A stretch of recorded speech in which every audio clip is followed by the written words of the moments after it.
ಪ್ರೀತಿ ಸ್ವರೂಪನಾದ ನಮ್ಮ ಪರಲೋಕ ತಂದೆಯೇ, ಯೇಸು ಕ್ರಿಸ್ತನ ನಾಮದಲ್ಲಿ ಪವಿತ್ರಾತ್ಮನ ಸಹಾಯದೊಂದಿಗೆ ನಿನ್ನ ಪಾದಕ್ಕೆ ನಾವು ಬಂದಿದ್ದೇವೆ ಸ್ವಾಮಿ. ಕರ್ತನೆ, ಒಳ್ಳೆಯ ಸಮಯಕ್ಕಾಗಿ ನಿನಗೆ ಸ್ತೋತ್ರ ಹೇಳ್ತಾ ಇದ್ದೇವೆ ರಾಜ. ಕಳೆದ ದಿವಸಗಳಲ್ಲಿ ಪ್ರಕಟಣೆ ಪುಸ್ತಕದ ಅಧ್ಯಯನವನ್ನು ಮಾಡುವಾಗಿ ನೀನು ನಮಗೆ ಕೃಪೆಯನ್ನು ಕೊಟ್ಟಿದ್ದಿ, ಬಲವನ್ನು ಕೊಟ್ಟಿದ್ದಿ. ಅದಕ್ಕಾಗಿ ನಿನಗೆ ಸ್ತೋತ್ರ ಸಲ್ಲಿಸ್ತಾ ಇದ್ದೇವೆ ರಾಜ. ಮುಂದುವರೆದ ಭಾಗ ಇವತ್ತು ಧ್ಯಾನಿಸುವಾಗ ಪರಲೋಕದ ಸಾನ್ನಿಧ್ಯ ಅನುಗ್ರಹಿಸು. ವಾಕ್ಯದ ಆಳವಾದ ಪ್ರಕಟಣೆಗಳನ್ನು ಪ್ರಕಟಪಡಿಸಬೇಕಂತಲೇ ಕೇಳಿಕೊಳ್ತಾನೆ. ನಮ್ಮನೆ ತಗ್ಗಿಸಿ ನಿನ್ನ ಕರಗಳಲ್ಲಿ ಒಪ್ಪಿಸಿಕೊಡ್ತೇವೆ. ಯೇಸು ಕ್ರಿಸ್ತನ ಹೆಸರಿನಲ್ಲಿ ಬೇಡಿ ಹೊಂದಿದ್ದೇವೆ ನಮ್ಮ ತಂದೆ ಆದವರೇ, ಆಮೆನ್.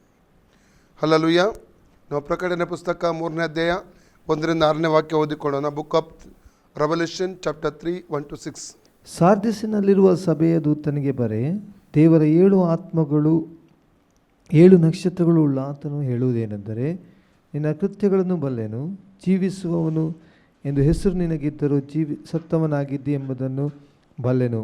ಎಚ್ಚರವಾಗಿರು, ಸಾಯುವ ಹಾಗಿದ್ದ ಉಳಿದವುಗಳನ್ನು ದೃಢಪಡಿಸು. ನನ್ನ ದೇವರ ಮುಂದೆ ನಿನ್ನ ಕೃತ್ಯಗಳಲ್ಲಿ ಒಂದಾದರೂ ಸಂಪೂರ್ಣವಾದದೆಂದು ನಾನು ಕಾಣಲಿಲ್ಲ. ಆದದರಿಂದ ನೀನು ಹೊಂದಿದ ಉಪದೇಶವನ್ನು, ಅದನ್ನು ಕೇಳಿದ ರೀತಿಯನ್ನು ನೆನಪಿಗೆ ತಂದುಕೊಂಡು ಅದನ್ನು ಕಾಪಾಡಿಕೋ ಮತ್ತು ದೇವರ ಕಡೆಗೆ ತಿರುಗಿಕೋ. ನೀನು ಎಚ್ಚರವಾಗಿಲ್ಲದಿದ್ದರೆ ಕಳ್ಳನು ಬರುವಂತೆ ಬರುವೆನು. ನಾನು ಯಾವ ಗಳಿಗೆಯಲ್ಲಿ ನಿನ್ನ ಮೇಲೆ ಬರುವೆನೋ ಅದು ನಿನಗೆ ತಿಳಿಯುವುದೇ ಇಲ್ಲ. ಆದರೂ ತಮ್ಮ ವಸ್ತ್ರಗಳನ್ನು ಮೈಲಿಗೆ ಮಾಡಿಕೊಳ್ಳದಿರುವ ಸ್ವಲ್ಪ ಜನರು ಸಾರ್ದಿಸಿನೊಳಗೆ ನಿನ್ನಲ್ಲಿದ್ದಾರೆ. ಅವರು ಯೋಗ್ಯರಾಗಿರುವುದರಿಂದ ಶುಭ್ರ ವಸ್ತ್ರಗಳನ್ನು ಧರಿಸಿಕೊಂಡು ನನ್ನ ಜೊತೆಯಲ್ಲಿ ನಡೆಯುವರು. ಜಯಶಾಲಿಗೆ ಹೀಗೆ ಶುಭ್ರ ವಸ್ತ್ರವನ್ನು ಹೊದಿಸುವರು. ಜೀವಬಾಧ್ಯರ ಪಟ್ಟಿಯಿಂದ ಅವನ ಹೆಸರನ್ನು ನಾನು ಅಳಿಸಿಬಿಡದೆ ಅವನು ನನ್ನವನೆಂದು ನನ್ನ ತಂದೆಯ ಮುಂದೆಯೂ ಆತನ ದೂತರ ಮುಂದೆಯೂ ಒಪ್ಪುವೆನು. ದೇವರ ಆತ್ಮನು ಸಭೆಗಳಿಗೆ ಹೇಳುವುದನ್ನು ಕಿವಿಯುಳ್ಳವನು ಕೇಳಲಿ. Praise the lord. ಪ್ರಿಯರೇ, ಪ್ರಕಟಣೆ ಪುಸ್ತಕ 3ನೇ ಅಧ್ಯಾಯ 1-6 ವಚನವನ್ನು ಈ ಸಂದರ್ಭದಲ್ಲಿ ನಾವು ಓದಿದ್ದೇವೆ. 1ನೇ ವಾಕ್ಯದಲ್ಲಿ ನಾವು ನೋಡುವಂಥದ್ದು, ಈ ಸಭೆಯ ವಿಳಾಸವನ್ನು ಹೇಳಿಕೊಂಡು ಕರ್ತನ ಸ್ವಾಮಿ ಒಂದು ಸಂದೇಶವನ್ನು ಕೊಡುವಂಥದ್ದನ್ನು ಕಾಣ್ತಾ ಇದ್ದೇವೆ. ಎರಡನೇದಾಗಿ ಇದೇ 1ನೇ ವಾಕ್ಯದಲ್ಲಿ ನಾವು ನೋಡುವಂಥ ಇನ್ನೊಂದು ವಿಚಾರ, 2 ವಿಧವಾಗಿ ಕರ್ತನ ಯೇಸು ಕ್ರಿಸ್ತನು ಈ ಸಭೆಗೆ ಪ್ರಕಟವಾಗುತ್ತಿರುವುದನ್ನು ಕಾಣ್ತೇವೆ. ಒಂದನೇದಾಗಿ 7 ಆತ್ಮಗಳುಳ್ಳವನಾಗಿ, ಎರಡನೇದಾಗಿ 7 ನಕ್ಷತ್ರಗಳುಳ್ಳವನಾಗಿ ಈ ಸಭೆಗೆ ಕರ್ತನ ಯೇಸು ಸ್ವಾಮಿ ಪ್ರಕಟವಾಗುತ್ತಿರುವುದನ್ನು ನಾವು ಕಾಣ್ತೇವೆ. ಮೂರನೇದಾಗಿ ಪ್ರಕಟಣೆ 3:2 ಮತ್ತು 3ನೇ ವಾಕ್ಯದಲ್ಲಿ ಓದ್ತೇವೆ, 7 ವಿಧವಾದ ಎಚ್ಚರಿಕೆಯ ಸಂದೇಶಗಳನ್ನು ಕರ್ತನ ಸಭೆ ಕೊಡುವಂಥದ್ದನ್ನು ಕಾಣ್ತೇವೆ. 4ನೇದಾಗಿ 3ನೇ ವಾಕ್ಯದಲ್ಲೇ ಓದುತ್ತೇವೆ, ಈ 7 ವಿಧವಾದ ಎಚ್ಚರಿಕೆಯ ಸಂದೇಶಗಳನ್ನು ಕೇಳಿ ಕೂಡ ಮಾನಸಾಂತರ ಪಟ್ಟುಕೊಳ್ಳದೆ ಹೋದರೆ, ದೇವರ ಕಡೆಗೆ ತಿರುಗಿಕೊಳ್ಳದೆ ಹೋದರೆ, ಎಚ್ಚರಗೊಳ್ಳದೆ ಹೋದರೆ ವ್ಯತ್ಯಸ್ತಕರವಾದ 2 ವಿಧವಾದ ಶಿಕ್ಷೆಗಳನ್ನು ಕರ್ತನು ಪ್ರಕಟಿಸುವಂಥದ್ದನ್ನು ಇಲ್ಲಿ ಕಾಣ್ತೇವೆ. ಅವು ಯಾವುದೆಂದರೆ, ಒಂದನೇದಾಗಿ ಕಳ್ಳನಾಗಿ ನಾನು ಬರ್ತೇನೆ, ಎರಡನೇದಾಗಿ ನಿನ್ನ ಮೇಲೆ ಯಾವ ಗಳಿಗೆಯಲ್ಲಿ ಬರುವೆನೋ ಅದು ನಿನಗೆ ತಿಳಿಯದೆಂಬುದಾಗಿ. 5ನೇದಾಗಿ 4ನೇ ವಾಕ್ಯದಲ್ಲಿ ನಾವು ಓದಿದ್ದೇವೆ, ತಮ್ಮ ವಸ್ತ್ರಗಳನ್ನು ಮೈಲಿಗೆ ಮಾಡಿಕೊಳ್ಳದಿರುವ ಸ್ವಲ್ಪ ಜನರು ಸಾರ್ದಿಸಿನೊಳಗೆ ನಿನ್ನೊಳಗಿದ್ದಾರೆ. ಅವರು ಯೋಗ್ಯವಾಗಿರುವುದರಿಂದ ಶುಭ್ರ ವಸ್ತ್ರ ಧರಿಸಿಕೊಂಡು ನನ್ನೊಡನೆ ನಡೆಯುವುದೆಂಬುದಾಗಿ ಕರ್ತನು ಪ್ರೋತ್ಸಾಹಿಸ್ತಾ ಇದ್ದಾನೆ. 6ನೇದಾಗಿ ನಾವು ನೋಡ್ತೇವೆ, ನಾವು 5ನೇ ವಾಕ್ಯದಿಂದ ಓದುವುದಾದರೆ, ಜಯ ಹೊಂದುವವನಿಗೆ, ಜಯಶಾಲಿಗೆ 3 ವಿಧವಾದ ಆಶೀರ್ವಾದಗಳನ್ನು ಕರ್ತನು ಹೇಳ್ತಾ ಇದ್ದಾನೆ. ಕೊನೆಯದಾಗಿ 6ನೇ ವಾಕ್ಯದಲ್ಲಿ ಕಿವಿಯುಳ್ಳವನು ಕೇಳಲಿ ಎಂಬುದಾಗಿ ಹೇಳುವ ಸಂದೇಶದ ಮೂಲಕವಾಗಿ ಕರ್ತನು ಈ ಸಭೆಗಿರುವಂಥ ಆಲೋಚನೆಯನ್ನು ಮುಕ್ತಾಯಗೊಳಿಸುವಂಥದ್ದನ್ನು ಇಲ್ಲಿ ನಾವು ಕಾಣ್ತೇವೆ. ಪ್ರಿಯರೇ, ನಾವೀಗ ಧ್ಯಾನ ಮಾಡುವಂಥದ್ದು ಸಾರ್ದಿಸ್ ಸಭೆ ಕುರಿತಾಗಿ. 7 ಸಭೆಗಳಲ್ಲಿ ಒಂದು ಸಭೆ, 5ನೇ ಸಭೆ ಕೂಡ ಇದಾಗಿದೆ. ನಾವು ಓದುತ್ತಿರುವಂಥ ಈಗಿನ ವಾಕ್ಯ ಪ್ರಕಟಣೆ 3ನೇ ಅಧ್ಯಾಯ 4ನೇ ವಚನ, ಬುಕ್ ಆಫ್ ರೆವಲ್ಯೂಷನ್ ಚಾಪ್ಟರ್ 3:4. ಆದರೂ ತಮ್ಮ ವಸ್ತ್ರಗಳನ್ನು ಮೈಲಿಗೆ ಮಾಡಿಕೊಳ್ಳದಿರುವ ಸ್ವಲ್ಪ ಜನರು ಸಾರ್ದಿಸಿನೊಳಗೆ ನಿನ್ನಲ್ಲಿದ್ದಾರೆ. ಸಾಕು ಪ್ರಿಯರೇ, ನಾವು 1 ಥೆಸಲೋನಿಕ 5:23 ವಾಕ್ಯ ಪ್ರಕಾರ, 1 ಥೆಸಲೋನಿಕ ಚಾಪ್ಟರ್ 5:23 ಪ್ರಕಾರ ಮನುಷ್ಯನು 3 ಭಾಗವಾಗಿ ಉಂಟು ಮಾಡಲ್ಪಟ್ಟಿದ್ದಾನೆ. ಒಂದು ಆತ್ಮವಾಗಿ, ಶರೀರವಾಗಿ, ಪ್ರಾಣವಾಗಿ. ನಿಜವಾದ ಮನುಷ್ಯ ಆತ್ಮವಾಗಿದ್ದಾನೆ, ಶರೀರದ ಒಳಗಡೆ ವಾಸ ಮಾಡ್ತಾನೆ, ಅವನೊಳಗೆ ಪ್ರಾಣ ಇದೆ. ಶರೀರಕ್ಕೆ ಮನುಷ್ಯನು ಧರಿಸುವಂಥ ವಸ್ತ್ರಗಳಿದೆ, ಆತ್ಮ ಮನುಷ್ಯನು ಧರಿಸುವಂಥ ವಸ್ತ್ರಗಳಿವೆ. ನಾವು ಕಳೆದ ದಿವಸಗಳಲ್ಲಿ ಶರೀರದ ಧರಿಸಿಕೊಳ್ಳುವ ವಸ್ತ್ರಗಳ ಕುರಿತಾಗಿ ಕೂಡ ಧ್ಯಾನ ಮಾಡಿದ್ದೇವೆ. ಅದರ ನಂತರವಾಗಿ ಆತ್ಮ ಮನುಷ್ಯ ಧರಿಸುವಂಥ ವಸ್ತ್ರಗಳ ಕುರಿತಾಗಿ ಧ್ಯಾನ ಮಾಡುತ್ತಾ ಬಂದಿದ್ದೇವೆ. ಅದರಲ್ಲಿ 10 ವಿಧವಾದ ವಸ್ತ್ರಗಳನ್ನು ಈಗಾಗಲೇ ನಾವು ಕಲಿತುಕೊಂಡಿದ್ದೇವೆ. ನಂತರವಾಗಿ 5 ವಿಧವಾದ ಸಂಗತಿಗಳನ್ನು ಕೂಡ ಆತ್ಮ ಮನುಷ್ಯನು ಧರಿಸಿಕೊಳ್ತಾನೆಂಬುದಾಗಿ ನಾವು ಕಲಿತಾ ಇದ್ದೇವೆ. ಅದರಲ್ಲಿ ಮೊದಲದಾಗಿ ನಾವು ಕಲಿತಂಥ ವಿಷಯ ರೋಮನ್ಸ್ ಚಾಪ್ಟರ್ 13:12, ರೋಮ 13:12ರಲ್ಲಿ ಬೆಳಕಿನ ಆಯುಧಗಳು. ಅದನ್ನು ಎಫೆಸ 6:14-18 ವಾಕ್ಯದಲ್ಲಿ ಓದಿದ್ದೇವೆ. 7 ವಿಧವಾದ ಬೆಳಕಿನ ಆಯುಧಗಳನ್ನು ನಮ್ಮ ಆತ್ಮ ಮನುಷ್ಯನು ಧರಿಸಿಕೊಳ್ಳಬೇಕೆಂಬುದಾಗಿ ಕಲಿತುಕೊಂಡಿದ್ದೇವೆ. ನಂತರವಾಗಿ ರೋಮ 13:14, ರೋಮನ್ಸ್ 13:14ನಲ್ಲಿ ಕ್ರಿಸ್ತನನ್ನು ಧರಿಸಿಕೊಳ್ಳಬೇಕೆಂಬ ವಿಷಯವನ್ನು ಕೂಡ ಆತ್ಮ ಮನುಷ್ಯನು ನಾವಲ್ಲಿ ಕಲಿತುಕೊಂಡಿದ್ದೇವೆ ಪ್ರಿಯರೇ. ಮೂರನೇದಾಗಿ ಎಫೆಸ 4:22, 23, 24 ವಾಕ್ಯದ ಆಧಾರದಲ್ಲಿ ನೂತನ ಸ್ವಭಾವವನ್ನು ನಾವು ಧರಿಸಿಕೊಳ್ಳಬೇಕೆಂಬ ವಿಷಯವನ್ನು ಕೂಡ ನಾವು ಕಲಿತುಕೊಂಡಿದ್ದೇವೆ. ಈಗ 4ನೇ ಸಂಗತಿ ನಾವು ಧರಿಸಿಕೊಳ್ಳುವಂಥ ವಿಷಯ 12ನೇ ವಾಕ್ಯದಲ್ಲಿ ನಾವು ಓದಿಕೊಳ್ತಾ ಇದ್ದೇವೆ. ಅದರಲ್ಲಿ 5 ವಿಷಯಗಳು ಉಂಟು ಇಟ್ಟರೆ ಅದನ್ನು ಈಗ ಕಲಿತಾ ಇದ್ದೇವೆ. ಈಗಾಗಲೇ ನಿನ್ನೆ ದಿವಸ ಕನಿಕರ ಧರಿಸಿಕೊಳ್ಳಬೇಕೆಂಬ ಕನಿಕರದ ಗುಣ ಅದರ ಕುರಿತು ನಾವು ನಿನ್ನೆ ದಿವಸ ಧ್ಯಾನ ಮಾಡಿದ್ದೆವು. ಇವತ್ತು ಮುಂದುವರೆದ ಭಾಗ ನಾವು ಧ್ಯಾನ ಮಾಡ್ತೇವೆ. ಕೊಲೊಸ್ಸು, ನಾವು ಕರೆಯಲ್ಪಟ್ಟವರು ದೇವರಿಂದ, ಪ್ರತಿಷ್ಠರು ದೇವರಿಗೆ ಪ್ರತಿಷ್ಠಿತರು ಮತ್ತು ದೇವರಿಗೆ ಆರಿಸಲ್ಪಟ್ಟವರು. ಅಲ್ಲಲ್ಲಿಯ ನಾವು ದೇವರಿಂದ ಕರೆಯಲ್ಪಟ್ಟವರು, ದೇವರಿಗೆ ಪ್ರತಿಷ್ಠಿತರಾದವರು ಮತ್ತು ದೇವರಿಂದ ಆರಿಸಲ್ಪಟ್ಟವರು ಎಂಬುದಾಗಿ ನಾವು ಮರೆತು ಹೋಗಬಾರದು. ಓಕೆ, ಮುಂದೆ 12ನೇ ವಾಕ್ಯ ನಾವು ಆರಂಭದಲ್ಲಿ ಓದಿಕೊಳ್ಳೋಣ. 12ನೇ ವಾಕ್ಯ ಕೊಲೊಸ್ಸೆ 3:12, ಕೊಲೊಸ್ಸೆ 3:12. ಹೀಗಿರಲಾಗಿ ನೀವು ದೇವರಿಂದ ಆರಿಸಿಕೊಂಡವರು ಪ್ರತಿಷ್ಠಿತರು ಪ್ರಿಯರು ಆಗಿರುವುದರಿಂದ ಕನಿಕರ ನಿನ್ನೆ ದಿವಸ ಧ್ಯಾನಿಸಿದ್ದೇವೆ. ದಯೆ. ಎರಡನೇದಾಗಿ ದಯೆ ಎಂಬಂಥ ಸ್ವಭಾವ ಅಥವಾ ಗುಣ, ದಯೆ ಎಂಬಂಥ ಗುಣವನ್ನು ನಾವು ಧರಿಸಿಕೊಳ್ಳಬೇಕು. ನಿಮಗೆ ಕನಿಕರ ಎಂಬ ಗುಣವನ್ನು ನಾವು ಧರಿಸಿಕೊಳ್ಳುವುದರ ಕುರಿತಾಗಿ ನಿನ್ನೆ ಕಲಿತೆವು. ಇವತ್ತು ದಯೆ ಎಂಬಂಥ ಗುಣವನ್ನು ಧರಿಸಿಕೊಳ್ಳುವುದರ ಕುರಿತಾಗಿ ನಾವು ಕಲೀಲಿಕ್ಕೆ ಹೋಗುತ್ತಾ ಇದ್ದೇವೆ. ದಯೆ ಎಂಬುದಾಗಿ ಹೇಳಬೇಕಾದ್ರೆ ಲೂಕನ ಪುಸ್ತಕ ಅಥವಾ ಲೂಕನ ಸುವಾರ್ತೆ 2ನೇ ಅಧ್ಯಾಯ 52ನೇ ವಾಕ್ಯ ಓದುವಾಗ, ಬುಕ್ ಆಫ್ ಲೂಕ್ ಚಾಪ್ಟರ್ 2:52 ವಾಕ್ಯ ಓದುವಾಗ, ಕರ್ತನಾದ ಯೇಸು ಸ್ವಾಮಿ ಶರೀರದಲ್ಲಿ ಆತನು ಬೆಳೀತಾ ಇದ್ದ, ಆತ್ಮದಲ್ಲಿಯೂ ಬೆಳೀತಾ ಇದ್ದ. ಮನುಷ್ಯರ ಮತ್ತು ದೇವರ ದಯೆ ಆತನ ಮೇಲೆ ಇರುವಂಥದ್ದು ನಲ್ಲಿ ಕಾಣ್ತೇವೆ. ಓದುವ ವಾಕ್ಯ, ಯೇಸು ಜ್ಞಾನದಲ್ಲಿಯೂ ದೇಹ ಬಲದಲ್ಲಿಯೂ ವೃದ್ಧಿಯಾಗುತ್ತಾ ಬಂದನು. ಇದಲ್ಲದೆ ದೇವರ ಮತ್ತು ಮನುಷ್ಯರ ದಯೆಯು ಆತನ ಮೇಲೆ ಹೆಚ್ಚಾಗುತ್ತಾ ಬಂತು. ಲೂಕ 1:80 ಕೂಡ ಓದಿ. ಲೂಕ್ 1:80.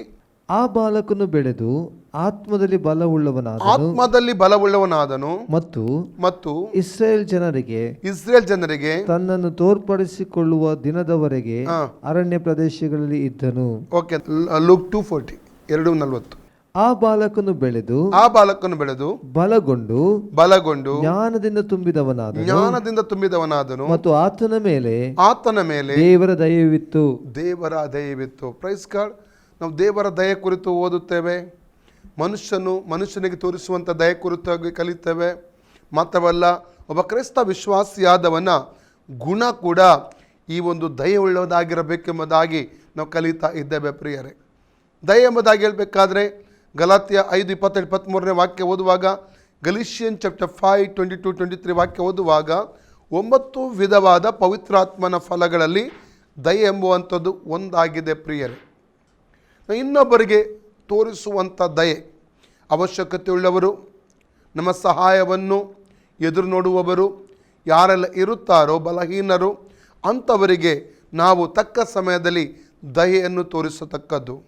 ನಾವು ಇನ್ನೊಬ್ಬರಿಗೆ ದಯೆ ತೋರಿಸುವುದಾದರೆ ದೇವರು ನಮಗೆ ದಯೆ ತೋರಿಸುತ್ತಾನೆ ಪ್ರಿಯರೇ. ಅಲ್ಲಲ್ಲಿಯ ದೇವರ ದಯೆಗೆ ನಾನು ಮತ್ತು ನೀವು ಪಾತ್ರರಾಗುತ್ತೇವೆ. ಒಂದು ಉದಾಹರಣೆ ಹೇಳ್ತೇನೆ, ಅದು ಕ್ಷಮೆಗೆ ಸಂಬಂಧಪಟ್ಟ ವಿಷಯದಲ್ಲಿ ಉಂಟು. ಮತ್ತಾಯನ ಸುವಾರ್ತೆ 18ನೇ ಅಧ್ಯಾಯ 21ನೇ ವಾಕ್ಯದಿಂದ 35 ವಾಕ್ಯದವರೆಗೆ ಅನೇಕ ಸಲ ಓದಿರಬಹುದು, ಅನೇಕ ಸಲ ಈ ವಾಕ್ಯವನ್ನು ಅನೇಕ ಸಮಯಗಳಿಗೆ ಕೇಳಿರಬಹುದು. ಆದರೆ ಮತ್ತೆ ಕೇಳುವುದು, ಮತ್ತೆ ವಾಕ್ಯ ಓದುವುದು, ಅದು ನಾವು ಆತ್ಮಿಕ ಜೀವಿತದಲ್ಲಿ ಬೆಳೆಯುವುದಕ್ಕೆ ಅದು ನಮಗೆ ಕಾರಣವಾಗುತ್ತದೆ. ಪ್ರಿಯ, ಓದಿಕೊಳ್ಳೋಣ. ಆಗ ಪೇತ್ರನು ಆತನ ಬಳಿಗೆ ಬಂದು, ಸ್ವಾಮಿ, ನನ್ನ ಸಹೋದರನು ನನಗೆ ತಪ್ಪು ಮಾಡುತ್ತಾ ಬಂದರೆ ನಾನು ಎಷ್ಟು ಸಾರಿ ಅವನಿಗೆ ಕ್ಷಮಿಸಬೇಕು? 7 ಸಾರಿಯೋ ಎಂದು ಕೇಳಲು ಯೇಸು ಅವನಿಗೆ, ಪೇತ್ರನು ಏನು ಯೋಚನೆ ಮಾಡ್ತಾ ಇದ್ದ? 7 ಸಾಲಿ ಮಾತ್ರ ಕ್ಷಮಿಸಿದ್ರೆ ಸಾಕು, ಮತ್ತೆ ಕ್ಷಮಿಸುವ ಅವಶ್ಯಕತೆ ಇಲ್ಲ ಎಂಬುದಾಗಿ ಅವನು ಯೋಚನೆ ಆಗಿತ್ತು. ಅದನ್ನು ಕ್ಲಿಯರ್ ಮಾಡಿಕೊಡೋದಕ್ಕಾಗಿ, ಸರಿಪಡಿಸಿಕೊಡೋದಕ್ಕಾಗಿ ಕರ್ತನಾದ ಯೇಸುಸ್ವಾಮಿಯ ಬಳಿಗೆ ಬಂದು ಆತ ಪ್ರಶ್ನೆ ಮಾಡ್ತಾ ಇದ್ದಾನೆ. ನನ್ನ ಸಹೋದರನು ನನಗೆ ವಿರುದ್ಧವಾಗಿ ತಪ್ಪು ಮಾಡುವುದಾದರೆ ಎಷ್ಟು ಸಲ 7 ಸಾರಿ ಕ್ಷಮಿಸಬೇಕಾ ಎಂಬುದಾಗಿ. ಓಕೆ, ಮುಂದೆ ಓದಿ. ಯೇಸು ಅವನಿಗೆ 7 ಸಾರಿ ಎಂದಲ್ಲ 770 ಸಾರಿ ಎಂದು ನಿನಗೆ 7 ಸಾರಿ ಎಂದಲ್ಲ 770 ಸಾರಿ ಎಂದು ನಿನಗೆ ಹೇಳುತ್ತೇನೆ ಎಂದು ನಿನಗೆ ಹೇಳುತ್ತೇನೆ. ಆದುದರಿಂದ ಪರಲೋಕ ರಾಜ್ಯವು ತನ್ನ ಸೇವಕರಿಂದ ಲೆಕ್ಕವನ್ನು ತೆಗೆದುಕೊಳ್ಳಬೇಕೆಂದಿದ್ದ ಪರಲೋಕ ರಾಜ್ಯವು ತನ್ನ ಸೇವಕರೊಂದಿಗೆ ಲೆಕ್ಕ ತೆಗೆದುಕೊಳ್ಳಬೇಕೆಂದಿದ್ದ ಒಬ್ಬ ಅರಸನಿಗೆ ಹೋಲಿಕೆಯಾಗಿದೆ. ಅವನು ಲೆಕ್ಕ ತೆಗೆದುಕೊಳ್ಳುವುದಕ್ಕೆ ಪ್ರಾರಂಭ ಮಾಡಿದಾಗ ಕೋಟ್ಯಾಂತರ ಸಾಲ ಮಾಡಿದವನೊಬ್ಬನು ಅವನ ಬಳಿಗೆ ಹಿಡಿದು ತಂದರು. ಆ ಸಾಲ ತೀರಿಸುವುದಕ್ಕೆ ಅವನಲ್ಲಿ ಏನು ಇಲ್ಲದರಿಂದ ಅವನ ಒಡೆಯನು ಅವನನ್ನು ಅವನ ಹೆಂಡತಿ ಮಕ್ಕಳನ್ನು ಅವನ ಬದುಕೆಲ್ಲವನ್ನು ಮಾರಿ ಅದನ್ನು ತೀರಿಸಬೇಕೆಂದು ಅಪ್ಪಣೆ ಮಾಡಿದನು. ಆ ಸೇವಕನು ಅವನ ಕಾಲಿಗೆ ಬಿದ್ದು ಅವನಿಗೆ ಒಡೆಯನೇ ಸ್ವಲ್ಪ ತಾಳಿಕೋ ನಿನ್ನದೆಲ್ಲ ನಾನು ಕೊಟ್ಟು ತೀರಿಸುತ್ತೇನೆಂದು ನಮಸ್ಕರಿಸಲಾಗಿ ಆ ಸೇವಕನ ಒಡೆಯನು ಕನಿಕರಪಟ್ಟು ಅವನನ್ನು ಬಿಡಿಸಿ ಆ ಸಾಲವನ್ನೆಲ್ಲ ಬಿಟ್ಟು ಬಿಟ್ಟನು. ತರುವಾಯ ಆ ಸೇವಕನು ಹೊರಕ್ಕೆ ಬಂದು ತನಗೆ 100 ಹಣ ಕೊಡಬೇಕಾದ ಒಬ್ಬ ಜೊತೆ ಸೇವಕನನ್ನು ಕಂಡು ಅವನನ್ನು ಹಿಡಿದು ಎಲ ನನ್ನ ಸಾಲ ತೀರಿಸು ಎಂದು ಹೇಳಿ ಕುತ್ತಿಗೆ ಹಿಸುಕಿದನು. ಆಗ ಅವನ ಜೊತೆ ಸೇವಕನು ಅವನ ಕಾಲಿಗೆ ಬಿದ್ದು ಸ್ವಲ್ಪ ತಾಳಿಕೋ ತೀರಿಸುತ್ತೇನೆ ಎಂದು ಬೇಡಿಕೊಂಡನು. ಆದರೆ ಅವನು ಒಪ್ಪದೆ ಹೊರಟು ಹೋಗಿ ಆ ಸಾಲ ತೀರಿಸುವ ತನಕ ಅವನನ್ನು ಸೆರೆಮನೆಯಲ್ಲಿ ಹಾಕಿಸಿದನು. ಅವನ ಜೊತೆ ಸೇವಕರು ನಡೆದ ಸಂಗತಿಯನ್ನು ನೋಡಿ ಬಹಳವಾಗಿ ದುಃಖಪಟ್ಟು ಒಡೆಯನ ಬಳಿಗೆ ಬಂದು ನಡೆದದ್ದನ್ನೆಲ್ಲ ತಿಳಿಸಿದರು. ಆಗ ಅವನ ಒಡೆಯನು ಅವನನ್ನು ಕರೆಸಿ, ಎಲಾ ನೀಚನೆ, ನೀನು ನನ್ನನ್ನು ಬೇಡಿಕೊಂಡದರಿಂದ ಆ ಸಾಲವನ್ನೆಲ್ಲ ನಾನು ಬಿಟ್ಟು ಬಿಟ್ಟೆನಲ್ಲ. ನಾನು ನಿನ್ನನ್ನು ಕರುಣಿಸಿದ ಹಾಗೆ ನೀನು ಸಹ ನಿನ್ನ ಜೊತೆ ಸೇವಕನ್ನು ಕರುಣಿಸಬಾರದಾಗಿತ್ತೇ ಎಂದು ಹೇಳಿ ಸಿಟ್ಟು ಮಾಡಿ ತನಗೆ ಕೊಡಬೇಕಾದ ಸಾಲವನ್ನು ತೀರಿಸುವ ತನಕ ಪೀಡಿಸುವವರ ಕೈಗೆ ಒಪ್ಪಿಸಿದನು. ನಿಮ್ಮಲ್ಲಿ ಪ್ರತಿಯೊಬ್ಬನು ತನ್ನ ಸಹೋದರನಿಗೆ ಮನಪೂರ್ವಕವಾಗಿ ಕ್ಷಮಿಸದೆ ಹೋದರೆ ಪರಲೋಕದಲ್ಲಿರುವ ನನ್ನ ತಂದೆಯು ನಿಮಗೆ ಹಾಗೆ ಮಾಡುವನು ಅಂದನು.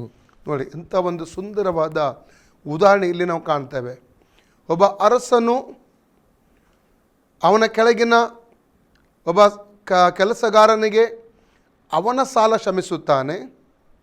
ಯಾವುದೇ ವಿಧವಾದಂತಹ ಕಂಡೀಷನ್ ಇಲ್ಲದೆ, ನಿಬಂಧನೆ ಇಲ್ಲದೆ. ಅದೇ ಅವನು ತನ್ನ ಕೆಳಗಿನವನು ಅವನಿಗೆ ಸ್ವಲ್ಪ ಕೊಡಬೇಕಾಗಿತ್ತು, ಅಲ್ಲಿ ಅವನು ದಯೆ ತೋರಿಸಲಿಲ್ಲ. ಪ್ರಿಯರೇ, ಅವನನ್ನು ಕ್ಷಮಿಸದಿರುವಂಥದ್ದು ಅಥವಾ ಅವನು ಕೇಳಿದ್ದು ಸ್ವಲ್ಪ ಸಮಯ ಕೊಡು, ಆ ಸಮಯ ಕೂಡ ಕೊಡದೆ ಅವನನ್ನು ಕಠಿಣವಾಗಿ ಕ್ರೂರವಾಗಿ ಪೊಲೀಸ್ ಅಧಿಕಾರಿಗಳ ಕೈಗೆ ಕೊಟ್ಟು ಶಿಕ್ಷಿಸುವಂಥದ್ದನ್ನು ಇಲ್ಲಿ ನಾವು ಕಾಣ್ತಾ ಇದ್ದೇವೆ. ಪ್ರಿಯರೇ, ಹಾಗಾದರೆ ದೇವರು ಅನೇಕ ಸಂದರ್ಭಗಳಲ್ಲಿ ನಮ್ಮ ಮೇಲೆ ದಯೆ ತೋರಿಸಿದ್ದಾನೆ. ನಿಜವಾಗಿ ನೋಡಬೇಕು, ದಯೆಗೆ ಅಪಾತ್ರರು ನಾವು. ಅನೇಕ ಈ ರೀತಿಯ ಒಂದು ತಪ್ಪುಗಳನ್ನು ಪಾಪಗಳನ್ನು ಮಾಡಿಕೊಂಡು ನಾವು ನರಕಕ್ಕೆ ಪಾತ್ರರಾದರೂ ಕೂಡ ದೇವರು ನಮ್ಮ ಮೇಲೆ ದಯೆ ತೋರಿಸಿ ಇವತ್ತು ಪಾಪದ ಜೀವಿತದಿಂದ ಬಿಡುಗಡೆ ಕೊಟ್ಟು ನಿತ್ಯ ಜೀವನ ಅನುಗ್ರಹಿಸಿ ಇವತ್ತಿಗೂ ನಂಬಿಗಸ್ತನಾಗಿ ಆತ ನಮ್ಮನ್ನು ನಡೆಸಿಕೊಂಡು ಬರ್ತಾನೆ.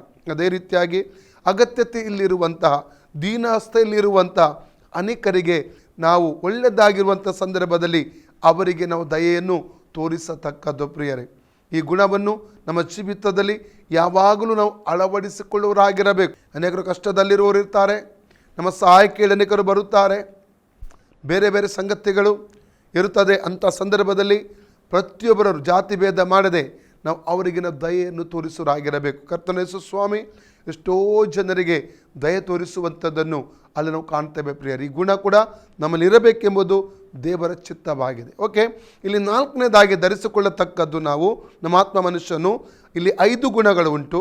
ಆತ್ಮ ಮನುಷ್ಯ ಧರಿಸಿಕೊಳ್ಳತಕ್ಕ 5 ಗುಣಗಳು. 1ನೇದಾಗಿ ಕನಿಕರವಾಗಿದೆ, 2ನೇದಾಗಿ ದಯೆಯಾಗಿದೆ, 3ನೇದಾಗಿ ದೀನ ಭಾವ. ದೀನ ಭಾವ. ಮೂರನೇ ಗುಣ ಏನಾಗಿದೆ? ಧರಿಸಿಕೊಳ್ಳತಕ್ಕದ್ದು ಆತ್ಮ ಮನುಷ್ಯನು ದೀನ ಭಾವ ಎಂಬ ಗುಣವನ್ನು ಧರಿಸಿಕೊಳ್ಳತಕ್ಕದ್ದು. ದೀನ ಭಾವಕ್ಕೆ ಅನೇಕ ಅರ್ಥಗಳು ಉಂಟು. ತಗ್ಗಿಸಿಕೊಳ್ಳುವಂಥದ್ದು, ಅಥವಾ ನಮ್ರರಾಗಿರುವಂಥದ್ದು, ಅಥವಾ ತಗ್ಗಿ ಬಗ್ಗೆ ನಡೆಯುವಂಥದ್ದು, ಅನೇಕ ಅರ್ಥಗಳು ಕೊಡುತ್ತದೆ. ಆದ ಕಾರಣ ಇಲ್ಲಿನ ಕೆಲವೊಂದು ವಿಷಯಗಳನ್ನು ಓದಿಕೊಡೋಣ. ಜ್ಞಾನೋಕ್ತಿ ಪುಸ್ತಕ 15 ಅಧ್ಯಾಯ 33ನೇ ವಚನ. Book of prop chapter 15:33. ಯೆಹೋವನ ಭಯವೇ ಜ್ಞಾನೋಪದೇಶ. ಯೆಹೋವನ ಭಯವೇ ಜ್ಞಾನೋಪದೇಶ. ಗೌರವಕ್ಕೆ ಮೊದಲು ವಿನಯ. ಗೌರವಕ್ಕೆ ಮೊದಲು ವಿನಯ. ಯೆಹೋವನ ಭಯವೇ ಜ್ಞಾನೋಪದೇಶ. ಜ್ಞಾನಕ್ಕೆ ಮೊದಲು ಗೌರವಕ್ಕೆ ಮೊದಲು ವಿನಯ. ವಿನಯ. ಒಬ್ಬ ವ್ಯಕ್ತಿ ನಮ್ಮನ್ನು ಗೌರವಿಸಬೇಕಾದರೆ ನಮ್ಮ ಒಳಗಡೆ ವಿನಯ ಅಥವಾ ಹಲಲಿಯ ತಗ್ಗಿಸಿಕೊಳ್ಳುವಂಥ ಗುಣ ಅತಿ ಅವಶ್ಯಕವಾಗಿ ಬೇಕು. ಗೌರವಿಸಬೇಕಾದರೆ ಒಬ್ಬ ವ್ಯಕ್ತಿ ನಮ್ಮನ್ನು ಗೌರವ ಕೊಡಬೇಕಾದ್ರೆ ಅದಕ್ಕಿಂತ ಮುಂಚೆ ನಮ್ಮಲ್ಲಿ ವಿನಯ ಅಥವಾ ತಗ್ಗಿಸಿಕೊಳ್ಳುವಂಥ ಗುಣ ಅತಿ ಅವಶ್ಯಕವಾಗಿ ಬೇಕು. ಎಲ್ಲ ಕ್ಷೇತ್ರಗಳಲ್ಲಿ ಕೆಲಸ ಮಾಡುವವರು ಎಷ್ಟೇ ದೊಡ್ಡ ವ್ಯಕ್ತಿ ಆಗಿದ್ದರೂ ಕೂಡ ನಮ್ಮಲ್ಲಿ ವಿನಯ ಅಥವಾ ತಗ್ಗಿಸಿಕೊಳ್ಳುವಂಥ ಗುಣ ಅಥವಾ ದೀನತೆಯನ್ನು ಅಳವಡಿಸಿಕೊಳ್ಳುವರಾಗಿರಬೇಕು ಪ್ರಿಯರೇ. ತಗ್ಗಿದ್ರೆ ಖಂಡಿತವಾಗಿ ಆಶೀರ್ವಾದಕ್ಕೆ ನಾವು ಪಾತ್ರರಾಗುತ್ತೇವೆ. ಅದಕ್ಕೆ ಗೌರವಕ್ಕೆ ಮುಂಚೆ ವಿನಯ ಎಂಬುದಾಗಿ ಇಲ್ಲಿ ಜ್ಞಾನೋಕ್ತಿಯಲ್ಲಿ ಸೊಲೊಮೋನನು ಹೇಳುವಂಥದ್ದನ್ನು ಇಲ್ಲಿ ನಾವು ಕಾಣ್ತೇವೆ ಪ್ರಿಯರೇ. ಇನ್ನೊಂದು ವಾಕ್ಯ ಓದಿ ಜ್ಞಾನೋಕ್ತಿ ಪುಸ್ತಕದಲ್ಲಿ 16 ಅಧ್ಯಾಯದ 18ನೇ ವಚನ. Prop chapter 16:18. ಗರ್ವದಿಂದ ಭಂಗ. ಗರ್ವದಿಂದ ಭಂಗ. ಉಬ್ಬಿನಿಂದ ದೊಬ್ಬು. ಉಬ್ಬಿನಿಂದ ದೊಬ್ಬು. ಈ ವಾಕ್ಯವನ್ನು ನಮ್ಮ ಅಧ್ಯಯನದಲ್ಲಿ ಅನೇಕ ಸಲ ಓದಿದ್ದೇವೆ ನಾವು. ಗರ್ವದಿಂದ ಭಂಗ, ಉಬ್ಬಿನಿಂದ ದೊಬ್ಬು. ಈ ಲೂಸಿಫರನು ಹೇಗೆ ದೊಬ್ಬಲ್ಪಟ್ಟ? ಗರ್ವಪಟ್ಟನವನು. ಅವನೊಳಗೆ ಗರ್ವ ಬಂತು. ನಮ್ಮ ಜೀವಿತದಲ್ಲಿ ಯಾವತ್ತೂ ಕೂಡ ಗರ್ವ ಬರದ ಹಾಗೆ ನಮ್ಮನ್ನು ನಾವು ಕಾಪಾಡಿಕೊಳ್ಳಬೇಕು, ನಮ್ಮ ಪ್ರೊಟೆಕ್ಟ್ ಮಾಡಿಕೊಳ್ಳಬೇಕು. ಒಂದು ವೇಳೆ ಚಿಕ್ಕ ಸ್ಥಿತಿಯಿಂದ ದೇವರು ಕೆಲವೊಮ್ಮೆ ನಮ್ಮನ್ನು ಮೇಲಕ್ಕೆತ್ತಬಹುದು, ಆರ್ಥಿಕವಾಗಿ ಮೇಲಕ್ಕೆತ್ತಬಹುದು, ಅಥವಾ ಕಷ್ಟಪಟ್ಟು ಮೇಲಕ್ಕೆ ಬಂದಿರೋ ದೇವರ ಕೃಪೆ ಸಹಾಯ ಇದ್ದದರಿಂದ ನಾವು ಅಭಿವೃದ್ಧಿ ಆಗಿರಬಹುದು, ಅಥವಾ ಕೆಲವೊಂದು ತಲಾಂತುಗಳು ನಮಗೆ ಸಿಕ್ಕಿರಬಹುದು. ಹಾಡುವಂಥ ತಲಾಂತು, ಉಪಕರಣ ಬಾರಿಸುವಂಥ ತಲಾಂತು, ಭಾಷಾಂತರ ಮಾಡುವಂಥ ತಲಾಂತು, ಅಥವಾ ಹಾಡನ್ನು ಇದು ಮಾಡುವಂಥ ಕಂಪೋಸ್ ಮಾಡುವಂಥ ತಲಾಂತು, ಅನೇಕ ತಲಾಂತುಗಳು ನಮ್ಮಲ್ಲಿರಬಹುದು. ದೇವರ ಕೃಪೆಯಿಂದ ಅದನ್ನು ಕೊಟ್ಟಿರಬಹುದು. ಅದಕ್ಕೆಲ್ಲ ವರಗಳನ್ನು ಕೊಟ್ಟಿರ್ಬೋದು. 9 ವರಗಳನ್ನು ಕೊಟ್ಟಿದ್ದರೂ ತೊಂದರೆ ಇಲ್ಲ, ಕೊಟ್ಟಿರಬಹುದು. ಅಥವಾ ಒಂದು ಪದವಿ, ನಮಗೆ ದೊಡ್ಡ ಉನ್ನತವಾದ ಪದವಿ ನಮಗೆ ಇವತ್ತು ಸಿಕ್ಕಿರಬಹುದು. ಚಿಕ್ಕ ಸ್ಥಾನದಿಂದ ಉನ್ನತ ಪದವಿಗೆ ನಾವು ಬಂದಿರಬಹುದು, ಏನೇ ಆಗಿರಬಹುದು. ಎಂಥ ಪರಿಸ್ಥಿತಿಯಲ್ಲಿ ಕೂಡ ನಮ್ಮ ಒಳಗಡೆ ದೀನತೆ, ಆ ತಗ್ಗುತನ ಇರುವಂಥದ್ದು ಅತಿ ಅವಶ್ಯಕವಾದದ್ದು. ನನ್ನ ಅಧ್ಯಯನದಲ್ಲಿ ನಾನು ಹೇಳಿರಬೇಕಂತ ನೆನೆಸ್ತೇನೆ. ಒಂದು ಸಲ ಒಬ್ಬ ರಾಜನು ತುಂಬ ಬಡ ಮನುಷ್ಯನನ್ನು ಅವನನ್ನು ಮಂತ್ರಿಯನ್ನಾಗಿ ಮಾಡಿದ. ಆ ವ್ಯಕ್ತಿ ಈ ರಾಜನಿಗೆ ಮೆಚ್ಚುಗೆ ಆದದ್ದರಿಂದ ಅವನನ್ನು ಮಂತ್ರಿಯನ್ನಾಗಿ ಮಾಡಿದ. ಅನೇಕರಿಗೆ ಹೊಟ್ಟೆ ಕಿಚ್ಚಿತ್ತು, ಈ ಬಡ ಮನುಷ್ಯ ಮಂತ್ರಿ ಆದನಲ್ಲ ಎಂಬುದಾಗಿ. ಈ ಮಂತ್ರಿ ಆದ ಮೇಲೆ ಈ ವ್ಯಕ್ತಿ ರಥದಲ್ಲಿ ಹೋಗುವಾಗ ಒಂದು ದೊಡ್ಡ ಡಬ್ಬಿ ತಗೊಳ್ತಾ ಇದ್ದ. ಆ ಡಬ್ಬಿ ಯಾವಾಗಲೂ ಆತನ ಜೊತೆ ಇರ್ತು. ಎಲ್ಲಿ ಹೋದರೂ ರಥದ ಮೇಲೆ ಆ ಡಬ್ಬಿ ಆತನ ಜೊತೆ ಇರ್ತಾ ಇತ್ತು. ಕೆಲವೊಬ್ಬರು ಅವಕಾಶ ಹುಡುಕ್ತಿದ್ದು ರಾಜನಿಗೆ ದೂರು ಕೊಡಲಿಕ್ಕೆ. ಅವರು ರಾಜನ ಬಳಿ ಹೋಗಿ ದೂರು ಕೊಟ್ಟರು, ನೀನು ಆ ಬಡ ಮನುಷ್ಯನ ಮಂತ್ರಿಯಾಗಿ ಮಾಡಿದ್ದಿ, ಆದರೆ ಅವನು ಭಯಂಕರ ಅಹಂಕಾರಿಯಾಗಿ ಬಿಟ್ಟಿದ್ದಾನೆ. ಯಾವಾಗಲೂ ತನ್ನ ರಥದಲ್ಲಿ ಆತನು ಹೋಗುವಾಗ ಒಂದು ಡಬ್ಬಿ ತಗೊಳ್ಳೋದು, ಅದರೆಲ್ಲ ಬಂಗಾರ ವೈದ್ಯರೆಲ್ಲ ಇಟ್ಕೊಂಡಿದ್ದಾನೆ ಎಂಬುದಾಗಿ ಹೇಳಿದರು. ರಾಜನು ಇದನ್ನು ಕೇಳಿದ ನಂತರವಾಗಿ ಆಕಸ್ಮಿಕವಾಗಿ ಬೀದಿಯಲ್ಲಿ ಆತನು ಹೋಗುತ್ತಿರುವಾಗ ರಾಜನು ಅಡ್ಡ ಬಂದ, ಅವನ ರಥವನ್ನು ನಿಲ್ಲಿಸಿದ. ಈ ವ್ಯಕ್ತಿ ರಾಜನಿಗೆ ನಮ್ರತೆಯಿಂದ ನಮಸ್ಕಾರ ಮಾಡಿದ, ವಂದಿಸಿದ. ಆಗ ರಾಜನು ಬಂದು ಕೇಳಿದ, ಆ ನಿನ್ನ ಡಬ್ಬಿ ತೋರಿಸಿ ಎಂಬುದಾಗಿ. ಆಗ ಅವನು ದೀನಭಾವದಿಂದ ಆ ಡಬ್ಬಿಯನ್ನು ರಾಜನ ಕೈಗೆ ಒಪ್ಪಿಸಿಕೊಟ್ಟನು. ರಾಜನು ಆ ಡಬ್ಬಿ ತೆರೆದು ನೋಡುವಾಗ ಕೊಳಕು ಹರಿದ ಕೆಲವು ಚಿಂದಿ ಬಟ್ಟೆಗಳಿದ್ದವು. ಇದನ್ನು ನೋಡಿದಾಗ ರಾಜನಿಗೆ ಆಶ್ಚರ್ಯವಾಯಿತು, ಇದನ್ನು ಯಾಕೆ ನೀನು ಎಲ್ಲ ಕಡೆ ಹೋಗುವಾಗ ತಗೊಂಡು ಹೋಗ್ತೀಯ ಎಂಬುದಾಗಿ. ಆಗ ಆ ವ್ಯಕ್ತಿ, ಮಂತ್ರಿ ಆದಂಥ ವ್ಯಕ್ತಿ ಕಣ್ಣೀರಿನಿಂದ ಅಳುತ್ತಾ ಆತನು ಹೇಳಿದ, ನಾನು ತುಂಬ ಬಡವನು, ನನ್ನನ್ನು ಯಾರು ಗಣನೆಗೆ ತೆಗೆದುಕೊಳ್ಳುವುದಿಲ್ಲ, ಅಂಥ ಜೀವಿತದಲ್ಲಿ ನಾನಿದ್ದೆ. ಅದು ರಾಜ್ಯವು ನನ್ನ ಮೇಲೆ ದಯ ತೋರಿಸಿ ಇವತ್ತು ಮಂತ್ರಿಯ ಸ್ಥಾನ ಕೊಟ್ಟಿದ್ದೀರಿ. ಆದ ಕಾರಣ ನನ್ನಲ್ಲಿ ಯಾವತ್ತೂ ಗರ್ವ ಬರದ ಹಾಗೆ, ಅಹಂಕಾರ ಬರದ ಹಾಗೆ ನನ್ನನ್ನು ನಾನು ಕಾಪಾಡಿಕೊಳ್ತಾ ಇದ್ದೇನೆ. ಅದಕ್ಕಾಗಿ ಈ ನನ್ನ ಹಳೆಯ ಚಿಂದಿಯ ಬಟ್ಟೆಗಳು ಇದರಲ್ಲಿ ಇಟ್ಟುಕೊಂಡು ತಿರುಗಾಡ್ತಾ ಇದ್ದೇನೆ. ಗರ್ವ ಬಂತಂದ ತಕ್ಷಣ ನಾನು ಈ ಡಬ್ಬಿಯನ್ನು ನೋಡ್ತೇನೆ.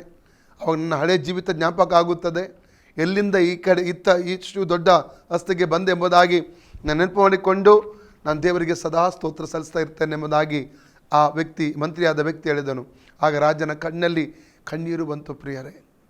ಹೌದು ಪ್ರಿಯರೇ, ನಮಗೆ ಎಷ್ಟೇ ದೊಡ್ಡ ಸ್ಥಾನದಲ್ಲಿ ಬಂದರೂ ಕೂಡ ಅಹಂಕಾರ ಬಂದರೆ ನಾವು ಖಂಡಿತ ದೊಬ್ಬಲ್ಪಡುತ್ತೇವೆ.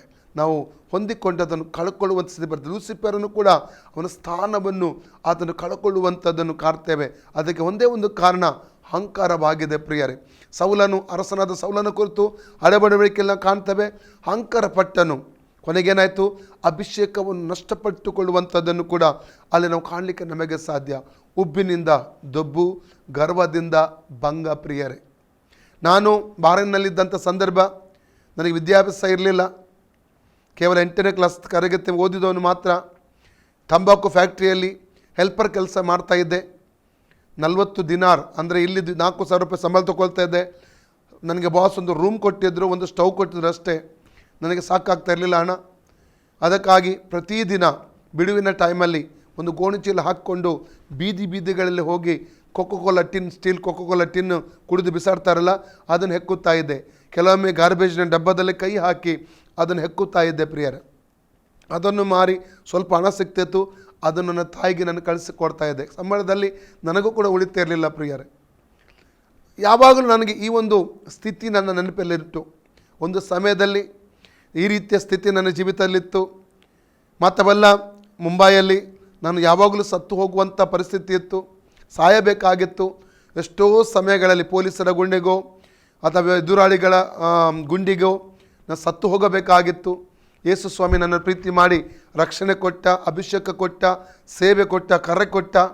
ಇವತ್ತು ನಾನು ಜೀವಿಸುವಂಥದ್ದು ಆತನ ಕೃಪೆಯಿಂದ. ಯಾವಾಗ ನೆನಪಿಟ್ಟುಕೊಳ್ತೇನೆ. 1 Corinthians 15:10 ಹೇಳ್ತದೆ, ಅಲ್ಲಿ ಪೌಲನು ಹೇಳ್ತಾನೆ, ನನಗೆಂಥವನಾಗಿದ್ದೇನೋ ಅದು ದೇವರ ಕೃಪೆ ಎಂಬುದಾಗಿ ಆತನಲ್ಲಿ ಹೇಳುವಂಥದ್ದನ್ನು ಅಲ್ಲಿ ನಾವು ಕಾಣ್ತಾ ಇದ್ದೇವೆ ಪ್ರಿಯರೇ. ನಮ್ಮನ್ನು ಎತ್ತಿದಂಥ ದೇವರನ್ನು ಯಾವತ್ತೂ ಮರೆಯಬಾರದು. ಎರಡನೇದಾಗಿ, ಯಾವ ಸ್ಥಿತಿಯಿಂದ ಎತ್ತಿದನೋ ಆ ಸ್ಥಿತಿ ಯಾವಾಗಲೂ ನಮ್ಮ ನೆನಪಿನಲ್ಲಿ ನಾವು ಇಟ್ಟುಕೊಳ್ಳುವವರಾಗಿರಬೇಕು. ನಾವು ಈಗ ಇರುವಂಥ ಪರಿಸ್ಥಿತಿಯಲ್ಲಿ ಯಾವತ್ತೂ ಗರ್ವಪಟ್ಟು ಅಹಂಕಾರಪಟ್ಟು ನಾವು ನಿಲ್ಲಬಾರದು ಪ್ರಿಯರೇ. ಅನೇಕ ಸಲ ಗರ್ವ ಅಹಂಕಾರ ಇರುವ ನಿಮಿತ್ತ ಏನು ಮಾಡ್ತೇವೆ, ಇನ್ನೊಬ್ಬರಿಗೆ ಹೋಲಿಕೆ ಮಾಡ್ತೇವೆ. ನಾವು ಇನ್ನೊಬ್ಬರನ್ನು ತಾತ್ಸಾರ ಮಾಡ್ತೇವೆ, ಇನ್ನೊಬ್ಬರನ್ನು ತಿರಸ್ಕರಿಸುತ್ತೇವೆ. ನಾವು ಇನ್ನೊಬ್ಬರಿಗೆ ನಮ್ಮನ್ನು ಕಂಪೇರ್ ಮಾಡಿ ಹೋಲಿಕೆ ಮಾಡುವಂಥದ್ದು, ಇನ್ನೊಬ್ಬರ ಮೇಲೆ ನಾವು ಅಹಂಕಾರ ತೋರಿಸುವಂಥದ್ದು ಅನೇಕ ವಿಧವಾಗಿ. ಕಾರಣ ನಮ್ಮ ಒಳಗಿರುವಂಥ ಗರ್ವ ಮತ್ತು ಹೆಮ್ಮೆಯ ನಿಮಿತ್ತವಾಗಿ ಪ್ರಿಯರೇ, ನಾವು ದೇವರ ಹತ್ರ ಯಾವಾಗಲೂ ಪ್ರಾರ್ಥಿಸಬೇಕು. ದೇವರೇ, ನನ್ನ ಒಳಗಡೆ ಈ ಗರ್ವ ಅಥವಾ ಅಹಂಕಾರ ಬರದಾಗೆ ನನ್ನ ಕಾಪಾಡು ಎಂಬುದಾಗಿ ನಾವು ದೇವತೆ ಯಾವಾಗಲೂ ಬೇಡುವರಾಗಿರಬೇಕು. ದೇವರ ಹತ್ರ ಕೇಳಬೇಕು ನಾವು. ಇಲ್ಲದಿದ್ದರೆ ಬಿದ್ದು ಹೋಗುವಂಥ ಸಂಗತಿ ಬರುತ್ತದೆ ಪ್ರಿಯರೇ. ಯಾವಾಗಲೂ ನೆನಪಿಟ್ಟುಕೊಳ್ಬೇಕು. ನನ್ನ ಪ್ರಸಂಗದಲ್ಲಿ ಎಷ್ಟೋ ಕಡೆಗಳು ಹೇಳಿದ್ದೇನೆ, 3 ಸಂಗತಿಗಳು ಬೀಳುವ ಹಾಗೆ ಮಾಡ್ತದೆ. ಗರ್ವ ಅಥವಾ ಅಹಂಕಾರ, ಅಥವಾ ಹೆಣ್ಣು ಅಥವಾ ಗಂಡು, ಅಥವಾ ಅಧಿಕಾರ. ಈ 3 ಸಂಗತಿಗಳು ಒಬ್ಬ ಕ್ರೈಸ್ತ ವಿಶ್ವಾಸಿಯಾದವನು, ಕ್ರೈಸ್ತ ಸೇವಕನಾದವನು ಬಿದ್ದು ಹೋಗುವುದಕ್ಕೆ ಕಾರಣವಾಗುವಂಥ ಈ ಸಂಗತಿಗಳಾಗಿದೆ ಪ್ರಿಯರೇ. ಅದರಲ್ಲಿ ಗರ್ವ ಮತ್ತು ಅಹಂಕಾರ ಇದು ಕೂಡ ಭಯಂಕರ ಅಪಾಯಕಾರಿಯಾದ ಒಂದು ಸಂಗತಿ ಎಂಬುದನ್ನು ತಿಳ್ಕೋಬೇಕು. ಇನ್ನೊಂದು ವಾಕ್ಯ ಓದಿಕೊಳ್ಳೋಣ. ಜ್ಞಾನೋಕ್ತಿ ಪುಸ್ತಕ 18 ಅಧ್ಯಾಯದ 12ನೇ ವಚನ. Prop chapter 18 verses 12. ಭಂಗಕ್ಕೆ ಮೊದಲು ಗರ್ವದ ಹೃದಯ, ಭಂಗಕ್ಕೆ ಮೊದಲು ಗರ್ವದ ಹೃದಯ, ಮಾನಕ್ಕೆ ಮುಂಚೆ ದೈನ್ಯ. ಮಾನಕ್ಕೆ ಮುಂಚೆ ದೈನ್ಯ. ನೋಡಿ, ಭಂಗಕ್ಕೆ ಮೊದಲು, ಭಂಗ ಅಂದರೆ ನಾಶನ, ಹಾಳಾಗುವಂಥದ್ದು. ಅದಕ್ಕಿಂತ ಮುಂಚೆ ಗರ್ವದ ಹೃದಯ. ವ್ಯಕ್ತಿ ಗರ್ವದ ಹೃದಯ ಇದ್ದರೆ ಅವನು ಭಂಗವಾಗುತ್ತಾನೆ, ಅವನು ನಾಶವಾಗುತ್ತಾನೆ, ಅವನು ಬಿದ್ದು ಉದಕ್ಕೆ. ಉದಾಹರಣೆ ನಾವು ಈ ಅಧ್ಯಾಯದಲ್ಲಿ ಧ್ಯಾನಿಸಿದ್ದೇವೆ. ದಾನಿಯೇಲ 4ನೇ ಅಧ್ಯಾಯದಲ್ಲಿ ನಾವು 28ನೇ ವಾಕ್ಯದಿಂದ ಓದಿದರೆ ಗೊತ್ತಾಗ್ತದೆ. ಆ ನೆಬೂಕದ್ನೆಚ್ಚರ ಅರಸನು ಗರ್ವಪಟ್ಟ, ಅಹಂಕಾರ ಪಟ್ಟ. ಸಿಕ್ಕಿದ್ರೆ ಓದ್ಬೋದು ವಾಕ್ಯವನ್ನು. ಬುಕ್ ಆಫ್ ಡ್ಯಾನಿಯಲ್ ಚಾಪ್ಟರ್ 4:28 ಓದಿ. ಇದೆಲ್ಲ ರಾಜನಾದ ನೆಬೂಕದ್ನೆಚ್ಚರ ಅನುಭವಕ್ಕೆ ಬಂತು. ಇದೆಲ್ಲ ರಾಜನಾದ ನೆಬೂಕದ್ನೆಚ್ಚರನ ಅನುಭವಕ್ಕೆ ಬಂತು. 12 ತಿಂಗಳು ಕಳೆದ ನಂತರ 12 ತಿಂಗಳು ಕಳೆದ ನಂತರ ಅವನು ಬಾಬೇಲಿನ ಅರಮನೆಯ ಮೇಲೆ ತಿರುಗಾಡುತ್ತಾ ನನ್ನ ಮಹಿಮೆಯು ಪ್ರಸಿದ್ಧಿಗೆ ಬರುವಂತೆ. ನನ್ನ ಏನ್ ಹೇಳ್ತಾನೆ? ಯಾರ ಮಹಿಮೆ? ದೇವರ ಮಹಿಮೆ ಅಲ್ಲ. ಯಾರ ಮಹಿಮೆ? ನನ್ನ ಮಹಿಮೆ ಪ್ರಸಿದ್ಧಿಗೆ ಬರ. ಒಂದು ವಾಕ್ಯ ಓದಿ, ರೋಮ 1ನೇ ಅಧ್ಯಾಯ 8ನೇ ವಾಕ್ಯ ಓದಿ. ಮೊದಲನೇದು, ನಿಮ್ಮ ನಂಬಿಕೆಯು ಲೋಕದೆಲ್ಲ ಪ್ರಸಿದ್ಧಿಗೆ ಬಂದದರಿಂದ ನಿಮ್ಮೆಲ್ಲರ ವಿಷಯವಾಗಿ ಯೇಸು ಕ್ರಿಸ್ತನ ಮೂಲಕ ನನ್ನ ದೇವರಿಗೆ ಸ್ತೋತ್ರ ಮಾಡುತ್ತೇನೆ. 5ನೇ ವಾಕ್ಯ ಕೂಡ ಓದಿ. ಆತನ ಹೆಸರಿನ ಪ್ರಸಿದ್ಧಿಗಾಗಿ. ಯಾರ ಹೆಸರಿನ ಪ್ರಸಿದ್ಧಿಗಾಗಿ? ಆತನ ಯೇಸು ಕ್ರಿಸ್ತನ ಹೆಸರಿನ ಪ್ರಸಿದ್ಧಿಗಾಗಿ ಎಲ್ಲಾ ಅನ್ಯ ಜನಗಳಲ್ಲಿ ನಂಬಿಕೆ ಎಂಬ ವಿಧೇಯತ್ವ ಉಂಟಾಗುವುದಕ್ಕೋಸ್ಕರ ನಾವು ಆತನ ಮೂಲಕವಾಗಿ, ಆತನ ಯೇಸು ಕ್ರಿಸ್ತನ ಮೂಲಕವಾಗಿ ಕೃಪೆಯನ್ನು ಅಪೊಸ್ತಲತನವನ್ನು ಹೊಂದಿದೆವು. ಯಾರ ಪ್ರಸಿದ್ಧಿಗಾಗಿ? ಯೇಸು ಕ್ರಿಸ್ತನ ಹೆಸರಿನ ಪ್ರಸಿದ್ಧಿಗಾಗಿ. ಇಲ್ಲಿ ನೆಬೂಕದ್ನೆಚ್ಚರ ಏನು ಹೇಳ್ತಾ ಇದ್ದಾನೆ? ನನ್ನ ಮಹಿಮೆಯು ಪ್ರಸಿದ್ಧಿಗೆ ಬರುವಂತೆ. ನಾವು ಜಾನ್ ಚಾಪ್ಟರ್ 16:14 ಹೇಳ್ತದೆ, ಯೋಹನ 16:14, ಪರಿಶುದ್ಧಾತ್ಮನು ಒಬ್ಬ ವ್ಯಕ್ತಿಯ ಒಳಗೆ ಬಂದ ನಂತರ ಅವನ ಒಂದು ಪ್ರತ್ಯೇಕತೆ ಏನು ಗೊತ್ತುಂಟ, ಗುಣಲಕ್ಷಣ ಏನು ಗೊತ್ತುಂಟ?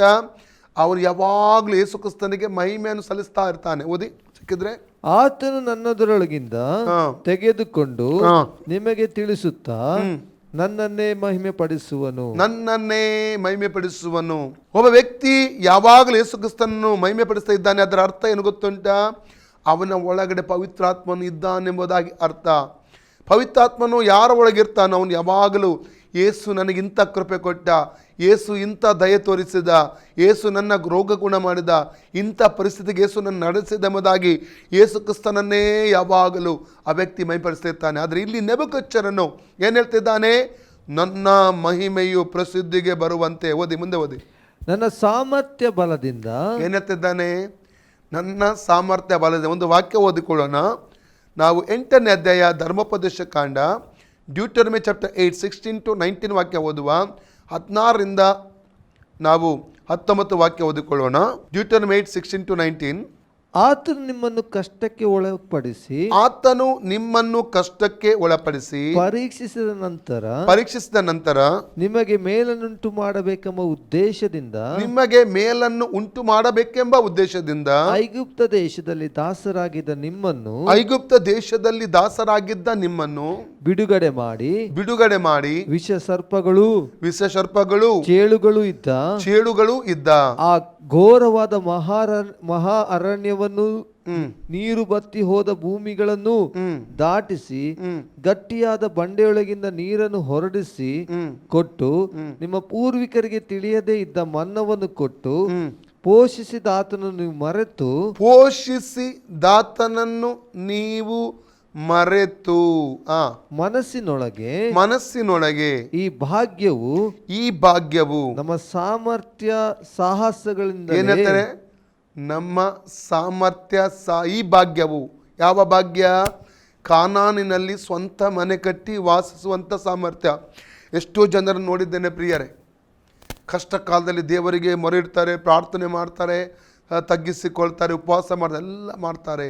ಅವ್ರ ದೇವರು ಮೆಲ್ಲಗೆ ಮೇಲೆ ಕೆತ್ತಿದ ಕೂಡಲೇ ದೇವರನ್ನು ಮರೆತು ಹೋಗುತ್ತಾರೆ. ಈವನ್ ದೇವರ ಸೇವೆಗೂ ಕೂಡ ವಿರೋಧವಾಗಿ ನಿಲ್ಲುವಂಥ ಪರಿಸ್ಥಿತಿಗಳನ್ನು ಕೂಡ ಅನೇಕರ ಜೀವಿತದಲ್ಲಿ ನಾನು ನೋಡಿದ್ದೇನೆ ಪ್ರಿಯರೇ. ಅಲ್ಲಲ್ಲಿಯ ಇಲ್ಲಿ ಏನು ಹೇಳ್ತಂದ್ರೆ ಅವರು ಈ ಭಾಗ್ಯವು ಎಂಥ ಭಾಗ್ಯ? ಈಗ ಇರುವಂಥ ಭಾಗ್ಯ, ಇಸ್ರೇಲರ ಜೀವಿತದಲ್ಲಿ ಇರುವಂಥ ಎಂಥ ಭಾಗ್ಯ? ಕಾನಾನ್ ದೇಶ ಗುಲಾಮಗಿರಿಯಿಂದ, ಐಗುಪ್ತ ದೇಶದ ಗುಲಾಮಗಿರಿಯಿಂದ ಬಿಡುಗಡೆ ಹೊಂದಿ, ಆ ದಾಸತ್ವದಿಂದ ಬಿಡುಗಡೆ ಹೊಂದಿ, ಆ ಉಪದ್ರವದಿಂದ ಬಿಡುಗಡೆ ಹೊಂದಿ ಕಾನಾನ್ ದೇಶಕ್ಕೆ ಬಂದು, ಹಾಲು ಜೇನು ಹರಿಯುವಂಥ ಕಾನಾನ್ ದೇಶಕ್ಕೆ ಬಂದು ಸ್ವಂತ ಭೂಮಿ, ಸ್ವಂತ ಮನೆ ಕಟ್ಟಿಕೊಂಡು ಸ್ವತಂತ್ರವಾಗಿ ಸಮೃದ್ಧಿಯ ಅನುಭವದಲ್ಲಿ, ಆರೋಗ್ಯದ ಅನುಭವದಲ್ಲಿ ಜೀವಿಸುವಂಥ ಅನುಭವವೇ ಈ ಭಾಗ್ಯ. ಈ ಅನುಭವವೇ ಈ ಭಾಗ್ಯ.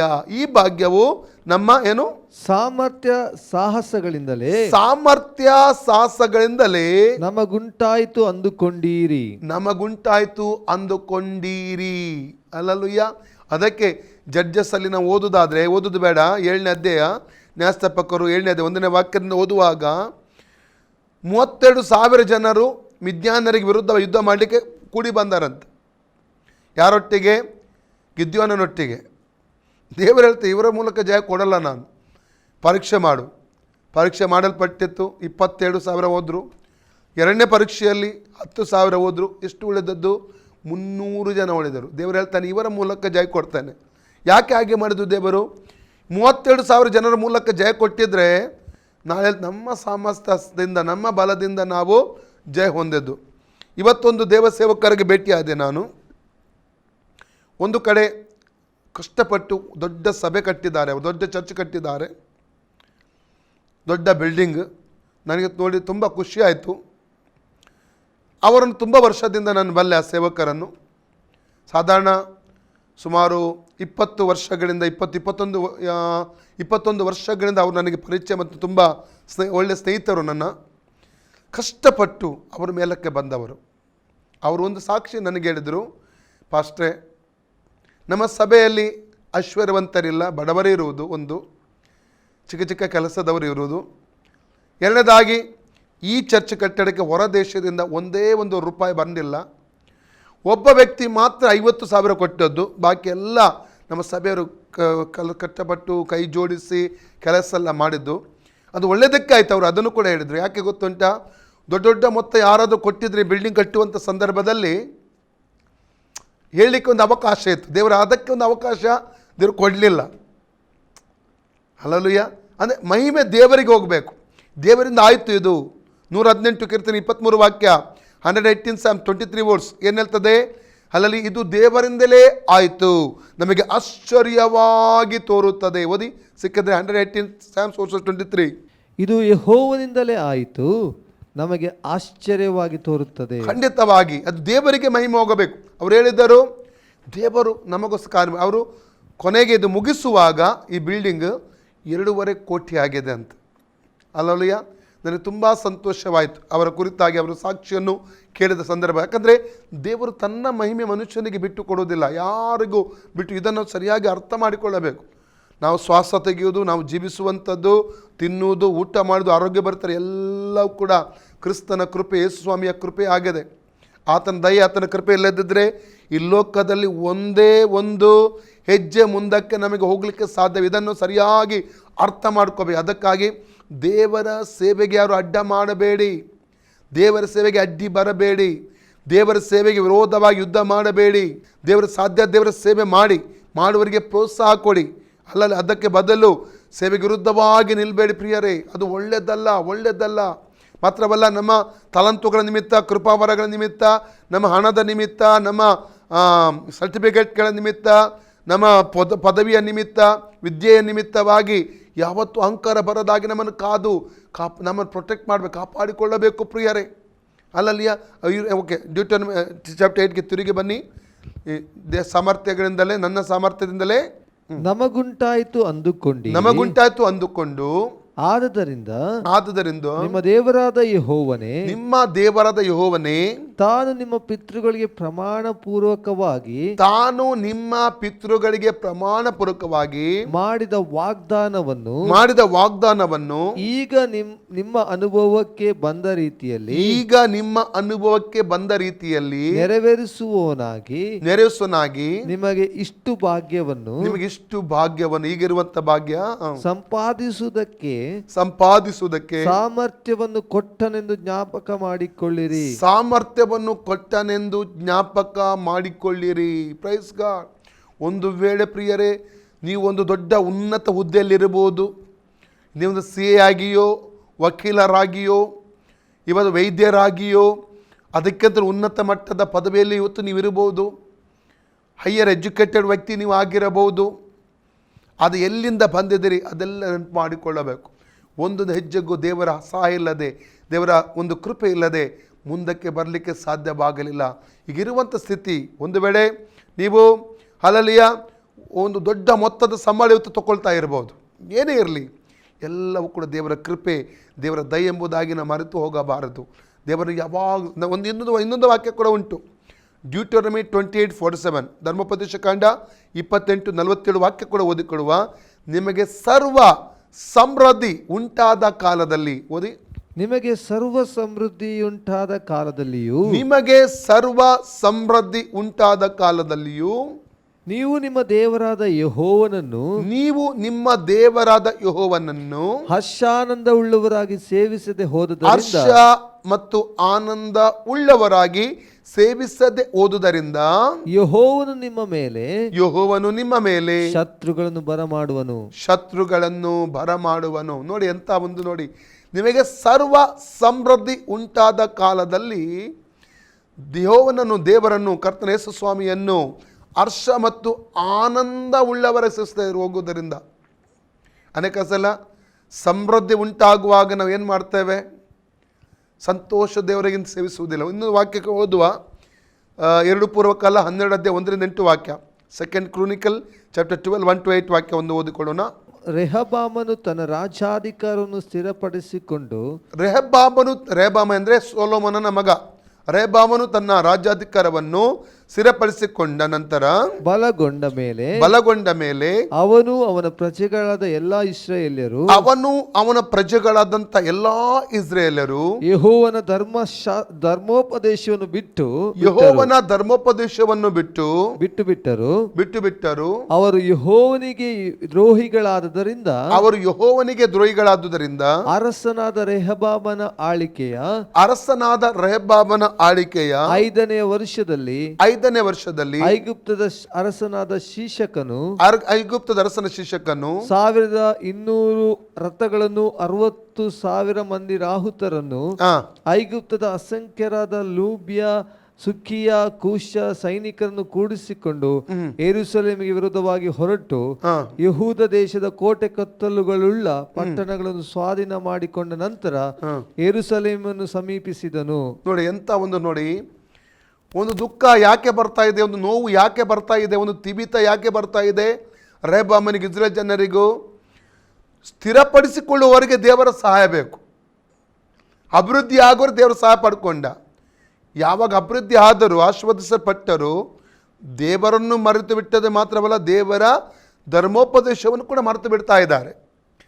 ದೇವರೊಂದು ಇಲ್ಲಿ ಪೈನ್ ಅನುಮತಿಸ್ತಾ ಇದ್ದಾನೆ, ದುಃಖ ಅನುಮತಿಸ್ತಾ ಇದ್ದಾನೆ. ಯಾಕೆ ಗೊತ್ತುಂಟಾ? ಎಚ್ಚರಿಸುವುದಕ್ಕ. ಕೆಲವೊಮ್ಮೆ ನನಗೆ ಗೊತ್ತಾಗ, ನಾನೊಂದು ಯಾವಾಗಲೂ ಒಂದು ಹೇಳ್ತಂದ ಒಂದು ಮಾತಿತ್ತು. ಒಬ್ಬ ವ್ಯಕ್ತಿ ಒಂದು ದೊಡ್ಡ ಟವರ್ ಮೇಲೆ ಹೋದಂತೆ. ಅಲ್ಲಿ ಆಟೋಮೆಟಿಕ್ ಡೋರು ಸಿಕ್ಕಾಕೊಳ್ತು. ಈ ನಮ್ಮ ಈ ದೀಪಸ್ತಂಭ ಇರ್ತದಲ್ಲ ಈ ಸಮುದ್ರ ಬದಿ, ಆ ರೀತಿಯ ದೊಡ್ಡ ಟವರ್. ಆ ಡೋರ್ ಬಂದಾಯ್ತು, ಡೋರ್ ಓಪನ್ ಮಾಡ್ಲಿಕ್ಕೆ ಆಗ್ತಾ ಇಲ್ಲ, ಇವನಿಗೆ ಸಿಕ್ಕಾಕೊಂಡಿದ್ದಾನೆ. ಜೋರ್ ಬೊಬ್ಬೆ ಹಿಡಿದ. ಆದಷ್ಟು ಜನರನ್ನು ಕೆಳಗಡೆಯಿಂದ ಚಿಕ್ಕದಾಗಿ ಕಾಣ್ತಾ ಇದ್ದಾರೆ, ನಡ್ಕೊಂಡು ಹೋಗ್ತಾರೆ. ಇವನ ಬೊಬ್ಬೆ ಯಾರಿಗೆ ಕೇಳ್ತಾ ಇಲ್ಲ, ಅಷ್ಟು ಮೇಲೆ ಇತ್ತು ಆ ಟವರಲ್ಲಿ. ಏನು ಮಾಡೋದು, ಏನು ಅರ್ಥ ಆಗಲಿಲ್ಲ ಅವನಿಗೆ. ಕೊನೆಗೆ ಅವನಲ್ಲಿ ಕೆಲವು ನಾಣ್ಯಗಳಿತ್ತು, ಒಂದೊಂದಾಗಿ ಕೆಳಗೆ ಬಿಸಾಡಿದ. ಆಚೀಚೆ ಹೋಗ್ತಿರೋಮೆಲ್ಲ ಆಚೀಚೆ ನೋಡಿ ತಗೊಂಡು ಕಿಸೆಯಲ್ಲಿ ಹಾಕ್ತಾ ಹೋಗ್ತಾ ಇದ್ದಾರೆ. ನಾಣ್ಯಗಳು ಖಾಲಿ ಆಯಿತು, ನೋಟುಗಳಿತ್ತು, ಒಂದೊಂದಾಗಿ ಮಡಚಿ ನೋಟು ಬಿಸಾಡಿದ. ಜನ ಆಚೀಚೆ ಮೆಲ್ಲಗೆ ನೋಟನ್ನು ಕಿಸೆಗೆ ಹಾಕ್ಕೊಂಡು ಹಾಗೆ ಹೋಗ್ತಾ ಇದ್ದರು. ಕೊನೆಗೆ ಬಂಗಾರದ ಚೈನ್ ಬಿಸಾಡಿದ, ಅದನ್ನೆತ್ತುಕೊಂಡು ಹಾಗೇ ತಗೊಂಡು ಹೋದರು. ಬಂಗಾರದ ಉಂಗುರ ಬಿಸಾಡಿ ಅದನ್ನು ತಗೊಂಡು ಹೋದರು. ಇವನು ಎಲ್ಲ ಕಾಲ ಇತ್ತು, ಏನು ಗೊತ್ತಿಲ್ಲ. ಯಾರೂ ತಲೆ ಎತ್ತಿ ಮೇಲಕ್ಕೆ ನೋಡಲಿಲ್ಲ, ಮೆಲ್ಲಗೆ ಎತ್ತಿಕೊಂಡು ಕಿಸೆಲಾಕಿ ಹೋಗ್ತಾ ಇದ್ದಾರೆ. ಮೂಲೆಯಲ್ಲಿ ನೋಡಿದ, ಒಂದು ಚಿಕ್ಕ ಕಲ್ಲಿತ್ತು. ನಡ್ಕೊಂಡು ಹೋಗುತ್ತಿರೋಂಥ ವ್ಯಕ್ತಿಗಳಿಗೆ ನೋಟ ಮಾಡಿ ಒಂದು ಕಲ್ಲನ್ನು ಬಿಸಾಡಿಬಿಟ್ಟ. ಅದು ಸರಿಯಾಗಿ ನೇರವಾಗಿ ನಡ್ಕೊಂಡು ಹೋಗ್ತಿದ್ದ ತಲೆಯ ಮೇಲೆಗೆ ಬಂದು ತಾಗಿತ್ತು. ಅವನು ಅಯ್ಯೋ ಅಂತೇಳಿ ಮೇಲಕ್ಕೆ ನೋಡಿಬಿಟ್ಟ. ನೋಡಿ ಒಂದು ಕೈಗೆ ನನಗೆ ಸಹಾಯ ಬೇಕಂತ ಕೂಗಿದ. ಕೊನೆಗೆ ಅವನು ಬದುಕಿಕೊಂಡ, ರಕ್ಷಿಸಲ್ಪಟ್ಟ. ಅದೇ ರೀತಿ ನಾವು ಏನು ಮಾಡ್ತೇವೆ, ಅನೇಕ ಸಲ ದೇವರು ಕೊಡುವಂಥ ಆಶೀರ್ವಾದ ತಗೊಳ್ತೇವೆ, ಟಾಟಾ ಬಾಯಿ ಅಂತೇಳಿ ಹೋಗಿಬಿಡ್ತಾ ಇರ್ತೇವೆ. ದೇವ್ರಿಗೆ ಉಪಕಾರ ಸ್ತುತಿ ಮಾಡಲು 103 ಕೀರ್ತನೆ ವಾಕ್ಯ ಹೇಳ್ತದೆ. 103 Psalms verses 1 and 2. ನನ್ನ ಮನವೇ ಯೆಹೋವನನ್ನು ಕೊಂಡಾಡು, ನನ್ನ ಸರ್ವೇಂದ್ರಿಗೆ ಆತನ ಪವಿತ್ರ ನಾಮವನ್ನು ಕೀರ್ತಿಸಿರಿ. ನನ್ನ ಮನವೇ ಯೆಹೋವನನ್ನು ಕೊಂಡಾಡು, ಆತನ ಮಾಡಿದ ಉಪಕಾರಗಳಲ್ಲಿ ಒಂದನ್ನು ಮರೆಯದಿರೆಂಬುದಾಗಿ. ಒಂದು ನೋವು ಬಂದಾಗಲೇ ಪರಲೋಕದ ಕಡೆಗೆ ನೋಡುವಂಥ, ದೇವರೇ ಕರುಣಿಸು, ದೇವರೇ ಕಾಪಾಡು, ದೇವರೇ ನನಗೆ ಬಿಡುಗಡೆ ಕೊಡು ಎಂಬುದಾಗಿ. ಅಲ್ಲಲ್ಲಿಯ ಕೆಲ ವರ್ಷಗಳ ಹಿಂದೆ ಗೋವಾದಲ್ಲಿ ಒಂದು ಕುಟುಂಬ ನಾನು ಸಂಧಿಸಿದ್ದೆ. ಹೆಂಡತಿ ರಕ್ಷಣೆ ಹೊಂದಿದ್ರು, ಗಂಡ ರಕ್ಷಣೆ ಹೊಂದಲಿಲ್ಲ. ತುಂಬ ವಾಕ್ಯ ಕೊಟ್ಟೆ ನಾನು, ಒಪ್ಪಿಸಿಕೊಡಿ ಬ್ರದರ್. ನಿಮಗೆ ಹೆಂಡತಿ ಸೇವೆ ಕೂಡ ಮಾಡ್ತಾಯಿದ್ರು, ಆದರೆ ಗಂಡನ ಇದರಿಂದ ತುಂಬ ದುಃಖವನ್ನು ಅನುಭವಿಸ್ತಾ ಇದ್ದರು. ಕೊನೆಗೆ ಯೇಸುವನ್ನು ಅಂಗೀಕಾರ ಮಾಡಿದರು, ಆದರೆ ಹೆಂಡತಿಗೆ ತುಂಬ ಅಡ್ಡಿಯಾಗಿ ನಿಂತಿದ್ದರು. ಮತ್ತು ಆರಾಧನೆಗೆಲ್ಲ ಹೋಗೋದಕ್ಕೆಲ್ಲ ತೊಂದರೆ ಇತ್ತು. ಹೆಂಡತಿ ಕಣ್ಣೀರು ಬಿಡ್ತಾಯಿದ್ರು. ಎಷ್ಟು ಸಲ ನಾನು 3-4 ಸಲ ಹೋದಾಗ ಗೋವಾಕ್ಕೆ ಆ ದಿವಸಗಳಲ್ಲಿ ಅವರಿಗೆ ಕೂತ್ಕೊಂಡು ವಾಕ್ಯ ಹೇಳುವಂಥ ಒಂದು ಅವಕಾಶ ಇತ್ತು. ಕೊನೆಗೆ ಇನ್ನೊಂದು ಸಲ ಹೋದಾಗ ಆವಾಗ ಆಂಟನಿ ಬ್ರದರ್ ಅಂತ ಒಬ್ಬರಿದ್ದರು. ನಾವು ಆಸ್ಪತ್ರೆಗೆ ಹೋದೆವು ಅವರನ್ನು ಭೇಟಿ ಆಗೋದಕ್ಕೆ. ಸಹೋದರರಿಗೆ ಆಸ್ಪತ್ರೆಗೆ ಕರ್ಕೊಂಡು ಹೋದಾಗ ಅವರು ಮರಣದ ಹಾಸಿಗೆಯಲ್ಲಿದ್ದಾರೆ. ಆವಾಗ ಅವರು ಒಂದು ಮಾತನ್ನು ಹೇಳ್ತಿದ್ದಾರೆ, ಒಂದು ಸಲ ದೇವರು ನನಗೆ ಜೀವ ಕೊಟ್ಟರೆ, ಆರೋಗ್ಯ ಕೊಟ್ಟರೆ ಇಡೀ ಜೀವಿತ ದೇವರಿಗೆ ಸೇವೆ ಮಾಡ್ತೇನೆ. ಎಷ್ಟು ಅವಕಾಶ ಕೊಟ್ಟ ದೇವರು. ಆತನ ಒಳಗಿನ ಇಂಗಿತ ದೇವರಿಗೆ ಗೊತ್ತಿರ್ಬೋದು, ನನಗೆ ಗೊತ್ತಿಲ್ಲ. ಅಂದರೆ ನಿಜವಾಗಿ ಒಂದು ಬಾಯಿ ಮಾತಿಗೆ ಆತನ ಹೇಳ್ತಿದ್ರು, ಹೃದಯಪೂರ್ವಕವಾಗಿ ಹೇಳ್ತಾ, ಅದು ದೇವರಿಗೆ ಗೊತ್ತಿರ್ತದೆ. ಆದರೆ ಅವರು ಮರುದಿವಸ ಸತ್ತು ಹೋದರು. ನಾವು ಹೋದಂಥ ಮರುದಿವಸದಲ್ಲಿ ಅವರು ಸತ್ತು ಹೋದರು. ಆ ಸಹೋದರಿ ಕೂಡ ಮಂಗಳೂರಿನವರು, ಆ್ಯಕ್ಚುಲಿ ಅಲ್ಲಿ ಸೆಟ್ಲಾಗಿ ಅವ್ರಿಗೆ ಅಲ್ಲಿ ಹುಡುಗಟ್ಟಿ ಮದುವೆ ಆಗಿ ಅಲ್ಲಿ ಸೆಟ್ಲ್ ಆದವರು. ತುಂಬ ಬೇಸರ ಆಯಿತು ಸದ್ದು ಕೇಳಿದಾಗ. ಏನು ಮಾಡೋದು, ಏನು ಮಾಡಲಿಕ್ಕೆ ಆಗಲ್ಲ. ಎಷ್ಟು ಅವಕಾಶ ಕೊಟ್ಟರು. ಕಠಿಣತೆ, ಭಯಂಕರ ಕಠಿಣತೆ. ಆ ಸಹೋದರಲ್ಲಿ ಭಯಂಕರ ಕಠಿಣರಾಗಿದ್ದರು. ಆದ ಕಾರಣ ಹಲ್ಲೆಲೂಯ, ನಮಗೆ ಒಳ್ಳೆದಿರುವಾಗ ಯಾವಾಗ ದೇವರಿಗೆ ಸ್ತೋತ್ರ ಸಲ್ಲಿಸಬೇಕು, ದೇವ್ರ ಮಹಿಮೆ ಸಲ್ಲಿಸಬೇಕು. ಒಳ್ಳೆಯದು మన ಜೀವಿತ ಬಂದ ಸಮೃದ್ಧಿ ಬಂದಾಗ ದೇವ್ರನ್ನ ಮರೆತು ನಾವು ಹೋಗಬಾರದು ಪ್ರಿಯರೇ. ಯಾವಾಗ ಅದಕ್ಕೆ ನೋಡಿ ಸೊಲೊಮೋನನ ಒಂದು ಮಾತು ಹೇಳ್ತಾನೆ, ಜ್ಞಾನೋಕ್ತಿ 37-9 ವಾಕ್ಯ, ಪ್ರಾಬ್ ಚಾಪ್ಟರ್ 37-9 ವಾಕ್ಯ ಓದಿ. ನಿನ್ನಿಂದ 2 ವರಗಳನ್ನು ಬೇಡಿಕೊಂಡಿದ್ದೇನೆ, ನಿನ್ನಿಂದ 2 ವರಗಳನ್ನು ಬೇಡಿಕೊಂಡಿದ್ದೇನೆ, ಅನುಗ್ರಹಿಸದಿರಬೇಡ. ನಾನು ಸಾಯುವುದರ ಒಳಗಾಗಿ ಅವುಗಳನ್ನು ಕೈಗೂಡಿಸು. ನನ್ನಿಂದ ಕಪಟವನ್ನು ಸುಳ್ಳು ಮಾತನ್ನು ತೊಲಗಿಸು. ಬಡತನವನ್ನಾಗಲಿ ಐಶ್ವರ್ಯವನ್ನಾಗಲಿ ಕೊಡದೆ ನನಗೆ ತಕ್ಕಷ್ಟು ಆಹಾರವನ್ನು ಭೋಜನ ಮಾಡಿಸು. ಹಾಗಾದರೆ ಹೊಟ್ಟೆ ತುಂಬಿದವನಾದರೆ ಯೆಹೋವನು ಯಾರೋ ಎಂದು ನಿನ್ನನ್ನು ತಿರಸ್ಕರಿಸೇನು. ಬಡವನಾದರೆ ಕಳ್ಳತನ ಮಾಡಿ ನನ್ನ ದೇವರಾದ ನಿನ್ನ ಹೆಸರನ್ನು ಅಯೋಗ್ಯವಾಗಿ ಎತ್ತೇನು. ಎಂಥ ಒಂದು ಮಾತು ನೋಡಿ ಪ್ರಿಯರೇ, ಎಂಥ ಒಂದು ಪ್ರಾರ್ಥನೆ. ಬಡತನ ಕೊಡಬೇಡ, ಕಳ್ಳತನವನ್ನು ನಿನ್ನ ದೂಷಣೆ ತರ್ತೇನೆ. ಅಥವಾ ಐಶ್ವರ್ಯವಂತನಾಗಿ ಮಾಡಬೇಡ, ಯೆಹೋವನು ಯಾರಂತ ಕೇಳನು. ಎಂಥ ಸುಂದರವಾದಂಥ ಮಾತು. 2 ಕುರುಬರ 12 ತಿರುಗಿ ಬರುವ, 2 ಕ್ರೋನಿಕಲ್ ಚಾಪ್ಟರ್ 12 ವಾಕ್ಯಕ್ಕೆ ತಿರುಗಿ ಅಧ್ಯಾಯಕ್ಕೆ ಬರುವ, ಐಗುಪ್ತನಾದ ಶೀಶಕನನ್ನು ಅವರ ಮೇಲೆ ಬರಮಾಡ್ತಾ ಇದ್ದ, ವೈರಿಯನ್ನು ಅವರ ಮೇಲೆ ಬರಮಾಡ್ತಾ ಇದ್ದಾನೆ. ಅಲ್ಲಿ ದೇವರು ಏನು ಹೇಳಿದ? ಡ್ಯೂಟರ್ನಮಿ 28:47 ಪುನಃ ಓದಿ ವಾಕ್ಯ ಅಲ್ಲಿ ಬರಲಿಟ್ಟು, ಧರ್ಮೋಪದೇಶಕ 28:42 ನಿಮಗೆ ಸರ್ವ ಸಮೃದ್ಧಿ ಉಂಟಾದ ಕಾಲದಲ್ಲಿ ನೀವು ನಿಮ್ಮ ದೇವರ ಯೆಹೋವನನ್ನು ಹರ್ಷ ಆನಂದ ಉಳ್ಳವರ ಸೇವಿಸಿ ಹೋದುದರಿಂದ ನಿಮ್ಮ ಯಾರನ್ನು ಬರಮಾಡ್ತೇನೆ? ಶತ್ರುಗಳನ್ನು ಬರಮಾಡ್ತೇನೆ. ಅಲ್ಲಿ ದೇವರು ಏನು ಮಾಡ್ತಾ ಇದ್ದಾನೆ? ಇವತ್ತು ಕೂಡ ಶತ್ರುವನ್ನು ಬರಮಾಡ್ತಾನೆ. ಯಾವ ವಿಧವಾಗಿ ಶತ್ರು? ಹೇಗೆ? ಜಾನ್ 10:10 ಕಳ್ಳನ್ನು ಬರೆದು ಕಳ್ಳತನ ಮಾಡಲು, ಹಾಳು ಮಾಡಲು, ಹಲಲಿಯ ಕೊಲ್ಲಲು, ನಾನು ಬಂದದ್ದು ಜೀವ ಕೊಡಲು, ಸಮೃದ್ಧಿ ಭರಿತವಾದ ಜೀವಿತ ಎಂಬುದಾಗಿ ಸುಮ್ಮನೆ ಹೇಳಿದ್ದಾನೆ. ಶತ್ರು ಬೇರೆ ಯಾರೂ ಅಲ್ಲ. 1 ಪೀಟರ್ 5:8 ಎಚ್ಚರವಾಗಿರಿ, ಸ್ವಸ್ಥಚಿತ್ತರಾಗಿರಿ, ಸೈತಾನನು ಗರ್ಜಿಸುವ ಸಿಂಹದೋಪದಲ್ಲಿ ಯಾರು ನುಂಗುವುದೆಂದು ಅತ್ತಿತ್ತ ತಿರುಗ. ನಿಮ್ಮ ವಿರೋಧಿಯಾಗಿರುವ ಸೈತಾನ. ಅಲ್ಲಿ ಹೇಳ್ತದೆ 1 ಪೀಟರ್ 5:8 ನಿಮ್ಮ ವಿರೋಧಿಯಾಗಿ, ನಿಮ್ಮ ಶತ್ರುವಾಗಿರುವ ಸೈತಾನ. ಇವತ್ತು ಸೈತಾನ ನಮ್ಮ ವೇರಿಯಾಗಿದ್ದಾನೆ, ಅವನನ್ನು ನಮ್ಮ ಮೇಲೆ ಬರಮಾಡ್ತಾನಂತ. Hallelujah, praise God. ಅದಕ್ಕಾಗಿ ಇಲ್ಲಿ ಏನು ಮಾಡ್ತಾ ಇದ್ದ ದೇವರು? ಶೀಶಕನ್ನು ಕರೀತಾನೆ. ಮುಂದೆ ಏನಾಯಿತು? ಶೀಶಕನು 1200 ರಥಗಳನ್ನು, 60,000 ಮಂದಿ ರಾಹುತರನ್ನು, ಐಗುಪ್ತದ ಅಸಂಖ್ಯರಾದ ಲೂಬ್ಯ, ಸುಕ್ಕಿಯ, ಕೂಶ ಸೈನಿಕರನ್ನು ಕೂಡಿಸಿಕೊಂಡು ಯೆರೂಸಲೇಮಿಗೆ ವಿರುದ್ಧವಾಗಿ ಹೊರಟು ಯೆಹೂದ ದೇಶದ ಕೋಟೆ ಕೊತ್ತಲುಗಳುಳ್ಳ ಪಟ್ಟಣಗಳನ್ನು ಸ್ವಾಧೀನ ಮಾಡಿಕೊಂಡ ನಂತರ ಯೆರೂಸಲೇಮನ್ನು ಸಮೀಪಿಸಿದನು. ಆಗ ಪ್ರವಾದಿಯಾದ ಶೆಮಾಯನು, ದೇವರು ಕಳಿಸ್ತಾ ಇದ್ದಾನೆ, ರೆಹಬಾಮನ ಬಳಿಗೂ ಶೀಶಕನಿಗೆ ಹೆದರಿ ಯೆರೂಸಲೇಮಿನಲ್ಲಿ ಕೂಡಿದ್ದ ಯೆಹೂದ್ಯ ಪ್ರಧಾನರ ಬಳಿಗೂ ಬಂದು ಅವರಿಗೆ, ನೀವು ನನ್ನನ್ನು ಬಿಟ್ಟದ್ದರಿಂದ ನಾನು ನಿಮ್ಮನ್ನು ಶೀಶಕನ ಕೈಯಲ್ಲಿ ಬಿಟ್ಟು ಬಿಟ್ಟಿದ್ದೇನೆಂಬುದಾಗಿ ಯೆಹೋವನು ಅನ್ನುತ್ತಾನೆ ಎಂದು ಹೇಳಿದನು. ಯೆಹೋವನು ಅನ್ನುತ್ತಾನೆಂಬುದಾಗಿ ಹೇಳಿದರು. ಆಗ ಅರಸನು ಇಸ್ರೇಲ್ ಪ್ರಧಾನರು ಯೆಹೋವನು ನ್ಯಾಯವಂತನೆಂದು ಒಪ್ಪಿ ತಮ್ಮನ್ನು ತಗ್ಗಿಸಿಕೊಂಡರು. ನೋಡಿ, ಈಗ ಇದು ನ್ಯಾಯಬದ್ಧವಾಗಿ ಬಂದಿದೆ ನಮಗೆ. ಯಾಕೆ? ದೇವರನ್ನು ಬಿಟ್ಟಿದ್ದೆವು, ದೇವರಿಗೆ ವಿರುದ್ಧವಾಗಿ ಜೀವಿಸಿದ್ದೆವು, ದೇವರನ್ನು ಮರೆತು ಬಿಟ್ಟೆವು, ನಮ್ಮ ಒಳ್ಳೆ ಕಾಲದ ದೇವರು ಮರೆತು ಬಿಟ್ಟೆವು. ಇದು ನ್ಯಾಯವಾಗಿ ಬಂದಿದೆ. ದೇವರು ನ್ಯಾಯವಂತನು. ಅವರು ಯಥಾರ್ಥವಾಗಿ ಈಗ ಒಪ್ಪಿಕೊಳ್ತಾ ಇದ್ದೆ. ಈಗ ಯಾಕೆ ನೋವು ಬಂತು? ಇವತ್ತು ನಮ್ಮನ್ನು ಪರೀಕ್ಷೆ ಮಾಡಿಕೊಳ್ಳೋಣ. ಈ ಕೊರೋನಾ ಯಾಕೆ ಬಂದಿದೆ? ಕೊರೋನಾ ಕೇವಲ ನಮಗೆ ಮಾತ್ರ ಅಲ್ಲ, ಈವನ್ ಭಾರತ ದೇಶಕ್ಕೆ ಮಾತ್ರವಲ್ಲ, ಇಡೀ ಲೋಕಕ್ಕೆ ಬಂದಿದೆ. ಅದು ಬಂದದ್ದೇ ಸರಿ. ಅದರಿಂದಾಗಿ ಅನೇಕ ವಿಧವಾದಂಥ ಕಷ್ಟ, ದುಃಖ, ನೋವುಗಳಿಗೆ ನಾವು ತುತ್ತಾಗಿದ್ದೇವೆ. ಕೆಲವರು ಕೆಲಸ ಕಳ್ಕೊಂಡ್ರು, ಕೆಲವರು ಆದಾಯ ಕಳ್ಕೊಂಡ್ರು, ಬೇರೆ ಬೇರೆ ಸಮಸ್ಯೆಗಳುಂಟು, ಕುಟುಂಬದ ಸಮಾಧಾನ ಕಳ್ಕೊಂಡ್ರು, ಅನೇಕ ವಿಧವಾದ. ಹಾಗಾದರೆ ಇದು ಯಾಕೆ ಬಂದಿದೆ? ಒಂದು ಸಲ ಆದರೂ ನಮ್ಮನ್ನು ಪರೀಕ್ಷೆ ಮಾಡಿಕೊಂಡಿದ್ದೇವಾ? ನನ್ನ ಜೀವಿತದ ಯಾಕೆ ಬಂದಿದೆ? ಎಲ್ಲಿಯಾದ ದೇವರನ್ನು ಮರೆತು ಬಿಟ್ಟಿದ್ದೇನೆ ನಾನು? ಎಲ್ಲಿಯಾದ ದೇವರಿಂದ ದೂರ ಹೋಗ್ತಿದ್ದೇನೆ ನಾನು? ಎಲ್ಲಿಯಾದ ದೇವರು ತಪ್ಪಿಸಿಕೊಂಡು ಓಡಿ ಹೋಗ್ತಾ ಇದ್ದೇನೆ ನಾನು? ನಮ್ಮನ್ನು ಪ್ರಶ್ನೆ ಮಾಡಿಕೊಳ್ಳುವ. ಅವು ದೇವರಿಂದ ಓಡಿ ಹೋಗುವಂಥ ಯೋನ ಕೊನೆಗೆ ಅವನು ನಿನ್ವೆಗೆ ಹೋಗಬೇಕು, ತಾರ್ಷಿಸಿಗೆ ಓಡಿ ಹೋದ. ಅವನ ಹಡಗು ಯಾವುದಕ್ಕೆ ಒಳಗಾಯಿತು?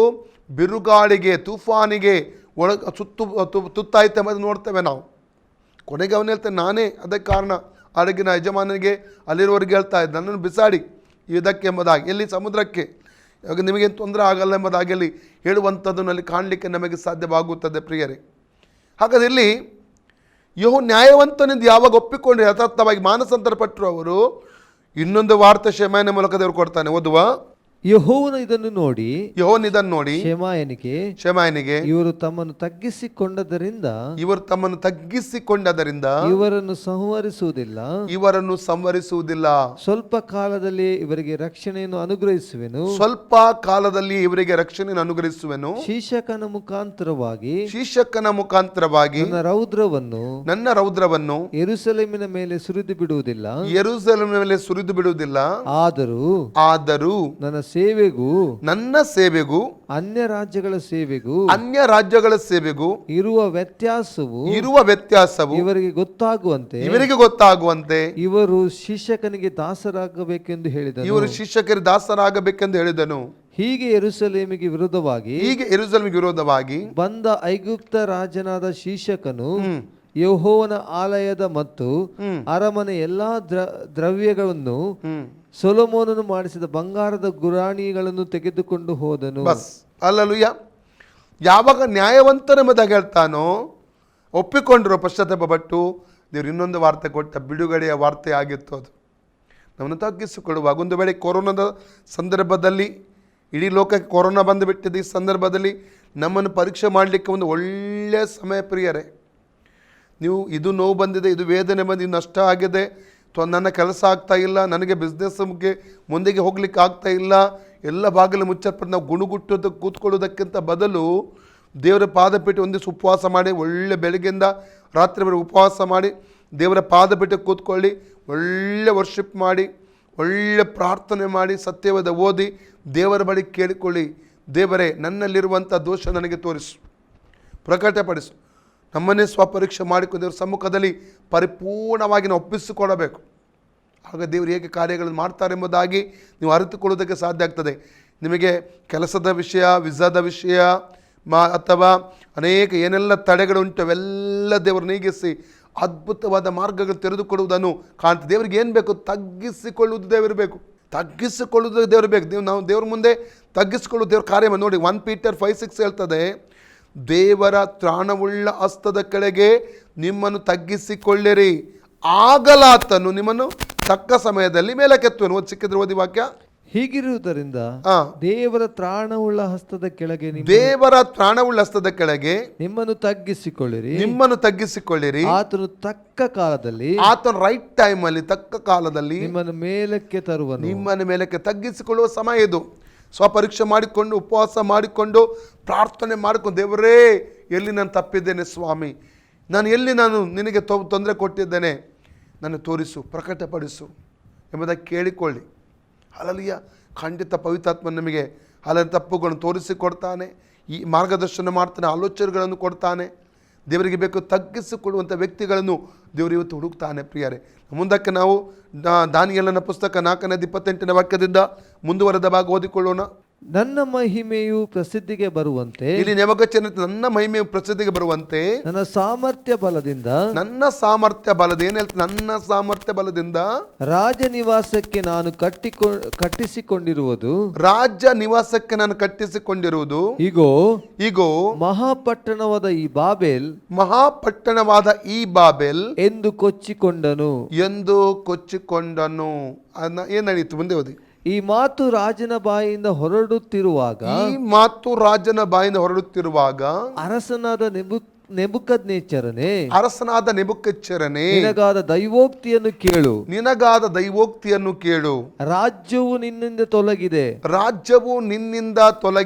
ನೀನು ಮನುಷ್ಯರ ಒಳಗಿಂದ ತಳ್ಳಲ್ಪಟ್ಟು ಕಾಡು ಮೃಗಗಳೊಂದಿಗೆ ವಾಸಿಸುವಿ. ದನಗಳಂತೆ ಹುಲ್ಲು ಮೇಯುವುದೇ ನಿನಗೆ ಗತಿಯಾಗುವುದು. ಪರಾತ್ಪರನು ಮನುಷ್ಯರ ರಾಜ್ಯದಲ್ಲಿ ರಾಜನಾಗಿ ಅದನ್ನು ತನಗೆ ಬೇಕಾದವರಿಗೆ ಒಪ್ಪಿಸುತ್ತಾನೆ, ಒಪ್ಪಿಸಿಕೊಡುತ್ತಾನೆ ಎಂಬುದು ನಿನ್ನ ತಿಳುವಳಿಕೆ ಬರುವುದರೊಳಗಾಗಿ 7 ವರ್ಷ ನಿನಗೆ ಹೀಗೆ ಕಳೆಯುವುದು, 7 ವರ್ಷ ಹೀಗೆ ಕಳೆಯುವುದು ಎಂದು ಆಕಾಶವಾಣಿ ಆಯಿತು. ಓಕೆ, ಅಲ್ಲಿ ಕೊನೆಯ ವಾಕ್ಯ ಪುನಃ ಓದಿ. ಓದಿದ್ದ, ನೀನು ಮನುಷ್ಯರೊಳಗಿನ ತಳ್ಳಲ್ಪಟ್ಟು ಕಾಡು ಮೃಗಗಳೊಂದಿಗೆ ವಾಸಿಸುವಿ. ದನಗಳಂತೆ ಹುಲ್ಲು ಮೇಯುವುದೇ ನಿನಗೆ ಗತಿಯಾಗುವುದು. ಪರಾತ್ಪರನು ಮನುಷ್ಯರ ರಾಜ್ಯದಲ್ಲಿ, ಪರಾತ್ಪರನು ಅಂದ್ರೆ ತಂದೆಯಾದ ದೇವರು ಮನುಷ್ಯನ ರಾಜ್ಯದಲ್ಲಿ ಅವನೇ ರಾಜನಾಗಿ ಅದನ್ನು ತನಗೆ ಬೇಕಾದವರಿಗೆ ಒಪ್ಪಿಸುತ್ತಾನೆ ಎಂಬುದು ನಿನ್ನ ತಿಳುವಳಿಕೆ ಬರುವುದರೊಳಗೆ. ಅಂದ್ರೆ ಅಧಿಕಾರ ಇದ್ದಾಗ, ದೊಡ್ಡತನ ಇದ್ದಾಗ ಅಹಂಕಾರ ಪಡಬಾರದು. ದೇವರನ್ನು ತೆಗೆಯಲಿಕ್ಕೆ ಸಾಧ್ಯ, ಮೇಲೆ ಕೆತ್ತಲಿಕ್ಕೆ ದೇವರಿಗೆ ಸಾಧ್ಯತೆ. ಇಲ್ಲೊಂದು ಬರಲಿಡಿ, ಲೂಕನ ಪುಸ್ತಕ 152. ಪ್ರಭುಗಳನ್ನು ಸಿಂಹಾಸನದಿಂದ ದೊಬ್ಬಿ ದೀನ ಸ್ಥಿತಿಯವರನ್ನು ಉನ್ನತ ಸ್ಥಿತಿಗೆ ತಂದಿದ್ದಾನೆ. ಇನ್ನೊಂದು 1 ಸಾಮುವೇಲ್ chapter 2 7 and 8 ವಾಕ್ಯ ಓದಿ. 1 ಸಾಮುವೇಲ್ 2 7 8. ಬಡತನ ಸಿರಿತನಗಳನ್ನು ಕೊಡುವವನು ತಗ್ಗಿಸುವವನು ಹೆಚ್ಚಿಸುವವನು ಯೆಹೋವನೇ. ಆತನು ದೀನನನ್ನು ತಗ್ಗಿಸಿಕೊಂಡವನನ್ನು ಧೂಳದಿಂದ ಎಬ್ಬಿಸಿ, ದರಿದ್ರನು ತಿಪ್ಪೆಯಿಂದ ಎಬ್ಬಿಸಿ, ಪ್ರಭುಗಳೊಂದಿಗೆ ಕುಳ್ಳಿರಿಸಿ ಅವನಿಗೆ ಮಹಿಮಾಸನವನ್ನು ಬಾಧ್ಯತೆಯಾಗಿ ಅನುಗ್ರಹಿಸುವವನಾಗಿದ್ದಾನೆ. ಮಹಿಮೆಯ ಆಸನವನ್ನು ಬಾಧ್ಯತೆಯಾಗಿ ಅನುಗ್ರಹಿಸುವವನಾಗಿದ್ದಾನೆ. ತಗ್ಗಿಸಿಕೊಳ್ಳುವವರನ್ನು ಒಂದೇ ಮಾತು ಹೇಳ್ಬೇಕಾದ ದೇವ್ರ ಮೇಲೆ ಕೆತ್ತುತ್ತಾನೆ, ಅಹಂಕಾರಿಗಳನ್ನು ದೇವರು ತೊಬ್ಬುತ್ತಾನೆ ಎಂಬುದಾಗಿ ವಾಕ್ಯ ಓದ್ತೇವೆ. ದಾನಿಯೇಲನ ಪುಸ್ತಕ ಕಂಟಿನ್ಯೂ ಮುಂದುವರೆದ 33ರಿಂದ ನಾವು ಓದಿಕೊಳ್ಳೋಣ. 4ನೇ ಅಧ್ಯಾಯ. ಈ ನುಡಿಯು ನೆಬೂಕದ್ನೆಚ್ಚರನಲ್ಲಿ ತಕ್ಷಣವೇ ನೆರವೇರಿತು. ಅವನು ಮನುಷ್ಯರೊಳಗಿಂದ ತಳ್ಳಲ್ಪಟ್ಟು ದನಗಳಂತೆ ಹುಲ್ಲು ಮೇಯುತ್ತಾ ಆಕಾಶದ ಇಬ್ಬನಿಯಂತೆ ನೆನೆಯುತ್ತಾ ಇದ್ದನು. ಅವನ ಕೂದಲು ಹದ್ದುಗಳ ಗರಿಗಳಂತೆಯೂ ಅವನ ಉಗುರು ಹಕ್ಕಿಗಳ ಉಗುರಿನ ಹಾಗೂ ಬೆಳೆದವು. ಆ ಕಾಲ ಕಳೆದ ಮೇಲೆ ನೆಬೂಕದ್ನೆಚ್ಚರನಾದ ನಾನು ಆಕಾಶದ ಕಡೆಗೆ ಕಣ್ಣೆತ್ತಲು ನನ್ನ ಬುದ್ಧಿಯು ಪುನಃ ನನ್ನ ಸ್ವಾಧೀನವಾಯಿತು. ಆಗ ಯಾವಾಗ ಬುದ್ಧಿ ಸ್ವಾಧೀನ ಆಯಿತು? ಆಕಾಶದ ಕಡೆ ಕಣ್ಣೆತ್ತಿದಾಗ. ಪ್ರೀತಿಯ ಸಹೋದರಿ, ಒಂದು ವೇಳೆ ಯಾವುದೇ ಕಾರಣ ಗರ್ವ ಬಂದು ಕೆಲವೊಂದು ಕಳ್ಕೊಂಡ ಸ್ಥಿತಿ ನಮ್ಮ ಜೀವಿತ ಇರ್ಬೋದು. ಕೆಲವೊಂದು ಆತ್ಮಿಕ ಪಾಠ ನಮ್ಮ ಮೇಲಿರುವ ಪ್ರೀತಿಯಿಂದ ದೇವರು ಕಲಿಸಿಕೊಡ್ತಾನೆ. ಆದರೆ ಯಾವಾಗ ಪರಲೋಕದ ಕಡೆಗೆ ನಾವು ಕಣ್ಣೆತ್ತುತ್ತೇವೆ, ತಲೆ ಎತ್ತುತ್ತೇವೆ, ದೇವರು ನಮ್ಮನ್ನು ಆಶೀರ್ವಾದ ಮಾಡ್ತಾನೆ. ಅದಕ್ಕೆ 123 ಕೀರ್ತನೆ 1 ಮತ್ತು 2ನೇ ವಾಕ್ಯದಲ್ಲಿ ಭಕ್ತನ ದಾವೀದನು ಹೇಳ್ತಾ ಇದ್ದಾನೆ, ದಾಸನು ಯಜಮಾನನ ಕೈಯನ್ನು, ದಾಸಿಯು ಯಜಮಾನಿಯ ಕೈಯನ್ನು ನೋಡುವ ಹಾಗೆ ನನ್ನ ಕಣ್ಣುಗಳು ನಿನ್ನ ಮುಖವನ್ನು ನೋಡ್ತಾ ಎಂಬಂಥ ಮಾತನ್ನು ಅದು ಹೇಳುವಂಥ ಮೇಲಕ್ಕೆತ್ತಿದ ಆಕಾಶ ಕಡೆ ಮೇಲಕ್ಕೆತ್ತಿ. ಮುಂದೆ ಓದಿ. ಆಕಾಶ ಕಡೆ ಮೇಲಕ್ಕೆತ್ತಿ ಆಕಾಶದ ಕಡೆಗೆ ಕಣ್ಣೆತ್ತಲು ನನ್ನ ಬುದ್ಧಿ ಪುನಃ ನನಗೆ ಸ್ವಾಧೀನವಾಯಿತು. ಆಕಾಶದ ಕಡೆ ಕಣ್ಣೆತ್ತಿದ್ರೆ ಮಾತ್ರ ಬುದ್ಧಿ ಸ್ವಾಧೀನ ಕಳ್ಕೊಂಡು ತಿರುಗಿ ಬರ್ತದೆ, ಪುನಃಸ್ಥಾಪನೆ ಉಂಟಾಗುತ್ತದೆ ಪ್ರಿಯರೇ. ಯಾಕೆ 121 ಕೀರ್ತನೆ 1 ವಾಕ್ಯ ದಾವೀದನು ಹೇಳಿದ್ದು ಗೊತ್ತುಂಟಾ? ನಾನು ಕಣ್ಣೆತ್ತಿ ಪರ್ವತಗಳ ಕಡೆಗೆ ನೋಡುವೆನು, ನನಗೆ ಸಹಾಯ ಎಲ್ಲಿಂದ ಬರುತ್ತದೆ? ಭೂಮಿ ಮತ್ತು ಆಕಾಶ ಉಂಟು ಮಾಡಿದ ಹೋನಿಂದಲೇ. ನಾವು ಪರಲೋಕದ ಕಡೆ ದೃಷ್ಟಿಸಿದಾಗ ಮಾತ್ರ ನಮಗೊಂದು ಬಿಡುಗಡೆ, ನಮಗೊಂದು ಉದ್ಧಾರ, ನಮಗೊಂದು ಆಶೀರ್ವಾದ ಪ್ರಿಯರೇ. ಓಕೆ, ಮುಂದೆ ಓದಿ. ಆಗ ನಾನು ಪರಾತ್ಪರನನ್ನು ಕೊಂಡಾಡಿ, ಆಗ ನಾನು ಈಗ ಯಾವಾಗ ಬುದ್ಧಿ ಸ್ವಾಧೀನವಾದಾಗ, ಈಗ ಇಲ್ಲಿಯವರೆಗೆ ಪರಾತ್ಪರನ ಕೊಂಡಾಡಲಿಲ್ಲ ಅವನು, ಈಗ ಕೊಂಡಾಡಲಿಬೇಕಂತ ಗೊತ್ತಾಯ್ತು ಅವನಿಗೆ. ಮುಂದೆ ಓದಿ. ಸದಾ ಜೀವಿಸುವ ಆತನಿಗೆ ಸ್ತುತಿ ಸ್ತೋತ್ರಗಳನ್ನು ಸದಾ ಸಲ್ಲಿಸಿದೆನು. ಜೀವಿಸುವ ಸ್ತುತಿ ಸ್ತೋತ್ರ ಸಲ್ಲಿಸಿದ್ದಾನೆ. ಆತನ ಆಳಿಕೆ ಶಾಶ್ವತ. ನೆಬೂಕದ್ನೆಚ್ಚರನ ಆಳ್ವಿಕೆ ಶಾಶ್ವತ ಅಲ್ಲ. ಅವನು ಕೆಲವು ವರ್ಷದಲ್ಲಿ ಮಣ್ಣಾಗಿ ಹೋಗ್ತಾನೆ ಸತ್ತು. ಆದರೆ ತಂದೆಯಾದ ದೇವರು ಕರ್ತನ ಯೇಸು ಕ್ರಿಸ್ತನ ಆಳ್ವಿಕೆಯು ಅದು ಶಾಶ್ವತವಾದ ಯುಗಾಂತರಕ್ಕೂ ಇರುವಂಥದ್ದು. ಲೂಕ್ 1:33 ಕೂಡ ಓದ್ತೇವೆ, ಲೂಕ್ ಚಾಪ್ಟರ್ 1:33 ಕೂಡ ಓದ್ತೇವೆ. ಮುಂದೆ ಓದಿ. ಆತನ ರಾಜ್ಯವು ತಲತಲಾಂತರಕ್ಕೂ ನಿಲ್ಲುವುದು. ಆತನ ರಾಜ್ಯವು ತಲತಲಾಂತರಕ್ಕೂ ನಿಲ್ಲುವುದು. ಭೂನಿವಾಸಿಗಳೆಲ್ಲರೂ ಆತನ ದೃಷ್ಟಿಯಲ್ಲಿ ಏನು ಅಲ್ಲದಂತಿದ್ದಾರೆ. ಭೂ ನಿವಾಸಿಗಳು ಆತನ ದೃಷ್ಟಿಗೆ ಏನು ಅಲ್ಲದವರಂತಿದ್ದಾರೆ. ಪರಲೋಕ ಸೈನ್ಯದವರಲ್ಲಿಯೂ ಭೂಲೋಕದವರಲ್ಲಿಯೂ ತನ್ನ ಇಚ್ಛಾನುಸಾರ ನಡೆಯುತ್ತಾನೆ. ತನ್ನ ಇಚ್ಛಾನುಸಾರ ನಡೆಸ್ತಾನೆ ಆತನು. ಯಾರು ಆತನ ಕೈಯನ್ನು ಹಿಂದಕ್ಕೆ ತಳ್ಳಲಾರರು. ಯಾರು ಆತನ ಕೈ ಹಿಂದಕ್ಕೆ ತಳ್ಳಲಿಕ್ಕೆ ಸಾಧ್ಯವಿಲ್ಲ. ನೀನು ಏನು ಮಾಡುತ್ತಿ ಎಂದು ಯಾರು ಕೇಳಲಾರರು. ನೀನು ಏನು ಮಾಡುತ್ತೆ ಎಂದು ಯಾರು ಕೇಳಲಿಕ್ಕೆ ಸಾಧ್ಯವಿಲ್ಲ. ಅದೇ ಸಮಯದಲ್ಲಿ ನನ್ನ ಬುದ್ಧಿಯು ಪುನಃ ನನ್ನ ಸ್ವಾಧೀನವಾಯಿತು. ನನ್ನ ಬುದ್ಧಿಯು ನನಗೆ ಪುನಃ ಸ್ವಾಧೀನವಾಯಿತು. ನನ್ನ ಪ್ರಭಾವ ವೈಭವಗಳು ನನಗೆ ಮತ್ತೆ ಲಭಿಸಿ. ಹೇಗೆ, ಯಾಕೆ ಮತ್ತೆ ಲಭಿಸಿಕೊಳ್ಳಕೊಂಡದ್ದು? ತಗ್ಗಿಸಿಕೊಂಡ ಪ್ರಿಯರೇ. ಅವನು ತಗ್ಗಿಸಿಕೊಳ್ಳಲಿಕ್ಕೆ ಒಂದು ಮುರಿಯುವಿಕೆ ಬಂತು. ಅಂದರೆ ಒಂದು ಮೃಗಗಳ ರೀತಿಯ ಒಂದು ಅನುಭವ. ಅಲ್ಲಿ ಸಿಕ್ಕಿದ್ದನ್ನು, ನಾನು ಕೆಲವು ಮಾನಸಿಕ ಅಸ್ವಸ್ಥರನ್ನು ಕಂಡಿದ್ದೇನೆ ಪ್ರಿಯರೇ. ನಮ್ಮಲ್ಲಿ ಅನೇಕ ಮಾನಸಿಕ ಅಸ್ವಸ್ಥ ರಸ್ತೆ ಅಂತ ಅರ್ತೇವೆ ನಾವು. ಅವ ಸ್ಥಿತಿಯನ್ನು ಒಬ್ಬ ಇದ್ದ ಕೆಲವು ವರ್ಷಗಳಿಂದ, ಅವನಿಗೆ ಮೋಷನ್ನೇ ಹೋಗಿ ತಿನ್ನೋದು, ಟಾಯ್ಲೆಟಿಗೆ ಹೋಗಿ ಮೋಷನ್ ತಿನ್ನೋದು. ನಮಗೆ ಒಂದು ಅಸಹ್ಯ ಕಾಣಬಹುದು. ಪಾಪ ಅವರಿಗೆ ಮಾನಸಿಕ ಅಸ್ವಸ್ಥನಾದ ಅವನಿಗೆ ಗೊತ್ತಾಗ್ತಾ ಇರಲಿಲ್ಲ. ಮತ್ತೆ ನಮ್ಮ ಸ್ಟಾಫ್ಗಳು ಯಾರಾದರೂ ಕಾಯ್ತಾ ಕೂತ್ಕೊಳ್ಳೋದು ಅವನಿಗೆ ಹೋಗೋದಾಗೆ, ವಿಷಯ ಗೊತ್ತಾಗಿ ಮತ್ತೆ ನಮಗೆ ಕೊನೆಗೆ ದೇವರ ಕೃಪೆಯಿಂದ ಬಿಡುಗಡೆ ಸಿಕ್ಕಿತ್ತು. ಶಾಸ್ತ್ರಿ ಎಂಬುದಾಗಿ ಅವನ ಹೆಸರು. ಬಿಹಾರದವನು ಪಾಪ. ಅವನು ಮನೆಯಿಂದ ಹೊರಬಿದ್ದಾಗ 8 ವರ್ಷದ ಒಂದು ಹೆಣ್ಣು ಮಗುತ್ತು ಆತನಿಗೆ. ಮತ್ತು ಅವನ ಅಣ್ಣ ಮತ್ತು ಅವರ ಚಿಕ್ಕಪ್ಪ ಯಾರು ಅವರು ಕರ್ಕೊಂಡು ಹೋಗ್ಲಿಕ್ಕೆ ಅಲ್ಲೇ ಬಂದರು. ಬುದ್ಧಿ ಸ್ವಾಧೀನ ಆದಮೇಲೆ ಲೆಟ್ರ್ ಬರೆದೆವು. ಬಂದಾಗ ನಾವು ಅವರಿಗೆ ಇವರ ಟೆಸ್ಟಿಮನಿ ಹೇಳಿದ್ದೆವು. ಇವರಿಗೆ ಕೇಳಿದ್ದೆವು, ನಿಮಗೆ ನೆನಪುಂಟಾನೆ ಇಂಥದ್ದು ತಿಂತಾ ಇದ್ದೀರಿ? ಅವ್ರಿಗೇನು ಗೊತ್ತಿಲ್ಲ ಪಾಪ. ಆದರೆ ಹೋಗ್ಲಿಕ್ಕೆ ಮನಸ್ಸಿಲ್ಲ. ಅವ್ರು ಹೇಳ್ತಾರೆ ನಾನು ಇಲ್ಲೇ ನಿಲ್ತೇನೆ ಸೇವೆ ಮಾಡಿಕೊಂಡು. ಆದರೆ ನಾವು ಅವರಿಗೆ ಸ್ವಲ್ಪ ಒಳ್ಳೆ ಸಮಜಾಯಿಷಿ ಹೇಳಿ, ಇಲ್ಲ ನಿಮ್ಮ ಮಗಳು ನಿಮ್ಮ ಹೆಂಡತಿ ಕಾಯ್ತಾ ಇದ್ದಾರೆ, ನೀವು ಹೋಗಿ. ಸುಮಾರು ಒಂದು 9 ವರ್ಷಗಳ ನಂತರ ಅವ್ರ ಕುಟುಂಬ ಸೇರಿತು. ಹಲ್ಲಲ್ಲೆಲೂಯಾ. ನಮ್ಮಲ್ಲಿದ್ದದ್ದು ಕೇವಲ ಒಂದೂವರೆ ವರ್ಷ ಏನಿದ್ರು. ಟೋಟಲ್ ಮನೆಯಿಂದ ಮಿಸ್ ಆದದ್ದು 9 ವರ್ಷಗಳು ರಸ್ತೆ ಬದಿ ಇದ್ದವರು. ಅಂದರೆ ಅನೇಕ ಅವ್ರಿಗೆ ಗೊತ್ತಾಗಲ್ಲ. ಈ ರೀತಿಯ ಸ್ಥಿತಿಗೆ ಒಬ್ಬ ಅರಸನು ಬರುವುದಂದರೆ ಸಾಧಾರಣವಲ್ಲ. ಮೋಶೆ ಅಪೊಸ್ತಲಕತೆ 27 ಹೇಳ್ತದೆ, ಐಗುಪ್ತ ದೇಶದ ಸರ್ವ ವಿದ್ಯೆಗಳಲ್ಲಿ ಪರಿಣತನಾದನು. ನೆಕ್ಸ್ಟ್ ಪರ್ವ ಅರಮನೆಯಲ್ಲೇ ಬೆಳೆದವನು. ಎಲ್ಲಿ ಹೋದ? ದೇವರು ಎಲ್ಲಿ ಕಳಿಸಿದ? ಅವನನ್ನು ಮುರಿಯುವುದಕ್ಕಾಗಿ ಮಿದ್ಯಾನಿಗೆ ನಡೆಸಿದ. ಎಲ್ಲಿ ಏನು ಮಾಡಲಿಕ್ಕೆ? ಮಿದ್ಯಾನಲ್ಲಿ ಕುರಿಗಳನ್ನು ಮೇಯಿಸುವಂಥ ಕೆಲಸ. ಕುರುಬ ಅಂದರೆ ಯಾವ ಸ್ಟೇಜಿಗೆ ದೇವರು ತಗೊಂಡು ಬಂದ? ಯಾಕೆ? ಅಲ್ಲಿಂದ ದೇವರಿಗೆ ಮೇಲೆ ಕೆತ್ತಲಿಕ್ಕಿತ್ತು, ದೊಡ್ಡ ಸೇವೆ ಕೊಡಲಿಕ್ಕಿತ್ತು. ಅಲ್ಲಲ್ಲಿಯ ನಿಮ್ಮನ್ನು ಮೇಲೆ ಕೆತ್ತಲಿಕ್ಕೆ ಮುಂಚೆ ನಿಮ್ಮನ್ನು ದೇವರು ತಗ್ಗಿಸ್ತಾನೆ. ಕೆಲವೊಂದು ನೋವಿನ ಅನುಭವಗಳು ಬರ್ತದೆ. ಅದರ ಅರ್ಥ ಅದು ತಪ್ಪಕ್ಕ ನಮ್ಮನ್ನು ನಾಶ ಮಾಡಲಿಕ್ಕೆ ಅಲ್ಲ, ಒಳ್ಳೆಯದಕ್ಕಾಗಿ. ಅಲ್ಲಲ್ಲಿಯ ಒಳ್ಳೆಯದಕ್ಕಾಗ ದೇವರು ತಾಣಗಳ ಹಸ್ತದ ಕೆಳಗೆ ನಾವು ತಗ್ಗಿಸಿ ಒಪ್ಪಿಸಿಕೊಡಬೇಕು. ದೇವರೇ ನನ್ನ ಮುರಿ, ನನ್ನನ್ನು ಶುದ್ಧ ಮಾಡು, ನನ್ನನ್ನು ಸರಿಪಡಿಸು, ನನ್ನನ್ನು ನಡೆಸು, ನಿನ್ನ ಚಿತ್ತ ಪ್ರಕಾರ ನಡೆಸು, ಒಪ್ಪಿಸಿಕೊಡಬೇಕು ಪ್ರಿಯರೇ. ಅಲ್ಲಲ್ಲಿಯ ಇಲ್ಲಿ ಅವನು ದೇವರಿಗೆ ಮಹಿಮೆ ಸಲ್ಲಿಸುವಂಥ ನೆಬೂಕದ್ನೆಚ್ಚರನ ಕೊನೆಯ ನೋಡ್ತೇವೆ. ಮುಂದೆ ಓದಿ. ನನ್ನ ಪ್ರಭಾವ ವೈಭವಗಳು ನನಗೆ ಮತ್ತೆ ಲಭಿಸಿ. ಮತ್ತೆ ದೊರಕಿತ್ತು. ದೇವರು ಏನು ಕಳ್ಕೊಂಡಿರೋ ಕಳೆದ ದಿವಸ ಕೊರೋನಾ ಬಂದ ನಂತರ ಅಲ್ಲ, ಎಲ್ಲ ನಿಮಗೆ ಸಿಗುತ್ತದೆ ಪ್ರಿಯರೇ. ಎಲ್ಲಕ್ಕಿಂತ ಹೆಚ್ಚು ದೇವರ ಅನ್ಯೋನ್ಯತೆ, ದೇವರ ಸಾನ್ನಿಧ್ಯ, ದೇವರ ಪ್ರಸನ್ನತೆ, ಅದನ್ನು ಹೊಂದಿಕೊಳ್ಳಬೇಕು ಪ್ರಿಯರೇ. ಅದು ಇದ್ದರೆ ನಮ್ಮೊಟ್ಟಿಗೆ, ದೇವರು ನಮ್ಮೊಟ್ಟಿಗಿದ್ದರೆ ಎಲ್ಲ ಸಿಕ್ಕಿದ ಹಾಗೆ ಪ್ರಿಯರೇ.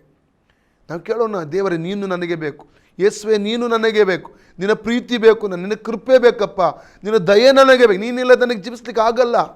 ಕೇಳಿ, ಬೇಡಿಕೊಳ್ಳಿ, ಪ್ರಾರ್ಥಿಸಿರಿ. ಅಲ್ಲ, ಮುಂದೆ ಓದಿ. ಮತ್ತೆ ಲಭಿಸಿ ನನ್ನ ರಾಜ್ಯದ ಕೀರ್ತಿಯು ಪ್ರಕಾಶಿಸಿತು. ನನ್ನ ಮಂತ್ರಿಗಳು ಅಧಿಪತಿಗಳು ನನ್ನನ್ನು ಓಲೈಸಿದರು. ನನ್ನ ರಾಜ್ಯದಲ್ಲಿ ರಾಜನಾಗಿ ನೆಲೆಗೊಂಡೆನು.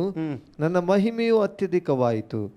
ಈಗ ನೆಬೂಕದ್ನೆಚ್ಚರನಾದ ನಾನು ಪರಲೋಕ ರಾಜನನ್ನು ಹೊಗಳಿ ಕೊಂಡಾಡಿ ಕೀರ್ತಿಸುತ್ತೇನೆ.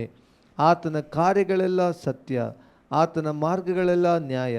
ಸೊಕ್ಕಿನಿಂದ ನಡೆಯುವವನು ತಗ್ಗಿಸಬಲ್ಲನು. ಸೊಕ್ಕಿನ ನಡೆಯುವವರನ್ನು ತಗ್ಗಿಸಬಲ್ಲನು. Praise God. ತಗ್ಗಿಸಿಕೊಳ್ಳುವವರನ್ನು ಮೇಲಕ್ಕೆ ಎತ್ತಬಲ್ಲನು. ಇಲ್ಲಿಗೆ ಸಮಯ ಮುಗಿದಿದೆ ಪ್ರಿಯರೇ. ಮುಂದುವರೆದ ಭಾಗ ನಾಳೆ ನಾವು ನೋಡೋಣ. ದೇವರ ಕೈಗೆ ನಾವು ಒಪ್ಪಿಸಿಕೊಡೋಣ ಪ್ರಿಯರೇ. ಅಲ್ಲೂಯ್ಯ. ಯಾವುದೇ ನೋವು ಇವತ್ತು ನಮ್ಮ ಜೀವಿತದಲ್ಲಿ ಇದ್ದರೆ ದೇವರ ಕಡೆಗೆ ದೇವರ ಬಳಿ ನಾವು ಕೇಳಿಕೊಳ್ಳೋಣ. ದೇವರೇ, ನನ್ನ ಪರೀಕ್ಷೆ ಮಾಡ್ತೇನೆ, ನನ್ನ ತಪ್ಪು ತೋರಿಸು, ನನಗೆ ಮಾರ್ಗದರ್ಶನ ಮಾಡು. ನನಗೆ ನೀನು ಬೇಕು ಸ್ವಾಮಿ, ನಿನ್ನ ಪ್ರೀತಿ ಬೇಕಪ್ಪ, ನಿನ್ನ ದಯೆ ಬೇಕಪ್ಪ. ನೀನು ಇಲ್ಲದರೆ ಈ ಲೋಕದಲ್ಲಿ ನಾನು ಜೀವಿಸ್ಲಿಕ್ಕೆ ಆಗಲ್ಲಪ್ಪ. ಎಸಪ್ಪ, ನಿನ್ನ ಕೃಪೆಯನ್ನು ಆವರಿಸು ಎಂಬುದಾಗಿ ಕೇಳಿಕೊಳ್ಳೋಣ. ರಕಟಲ್ಲಮ್ಮ ಸೆಕ್ಕೆತ್ತೂರು ಅಂದಲ್ಲ.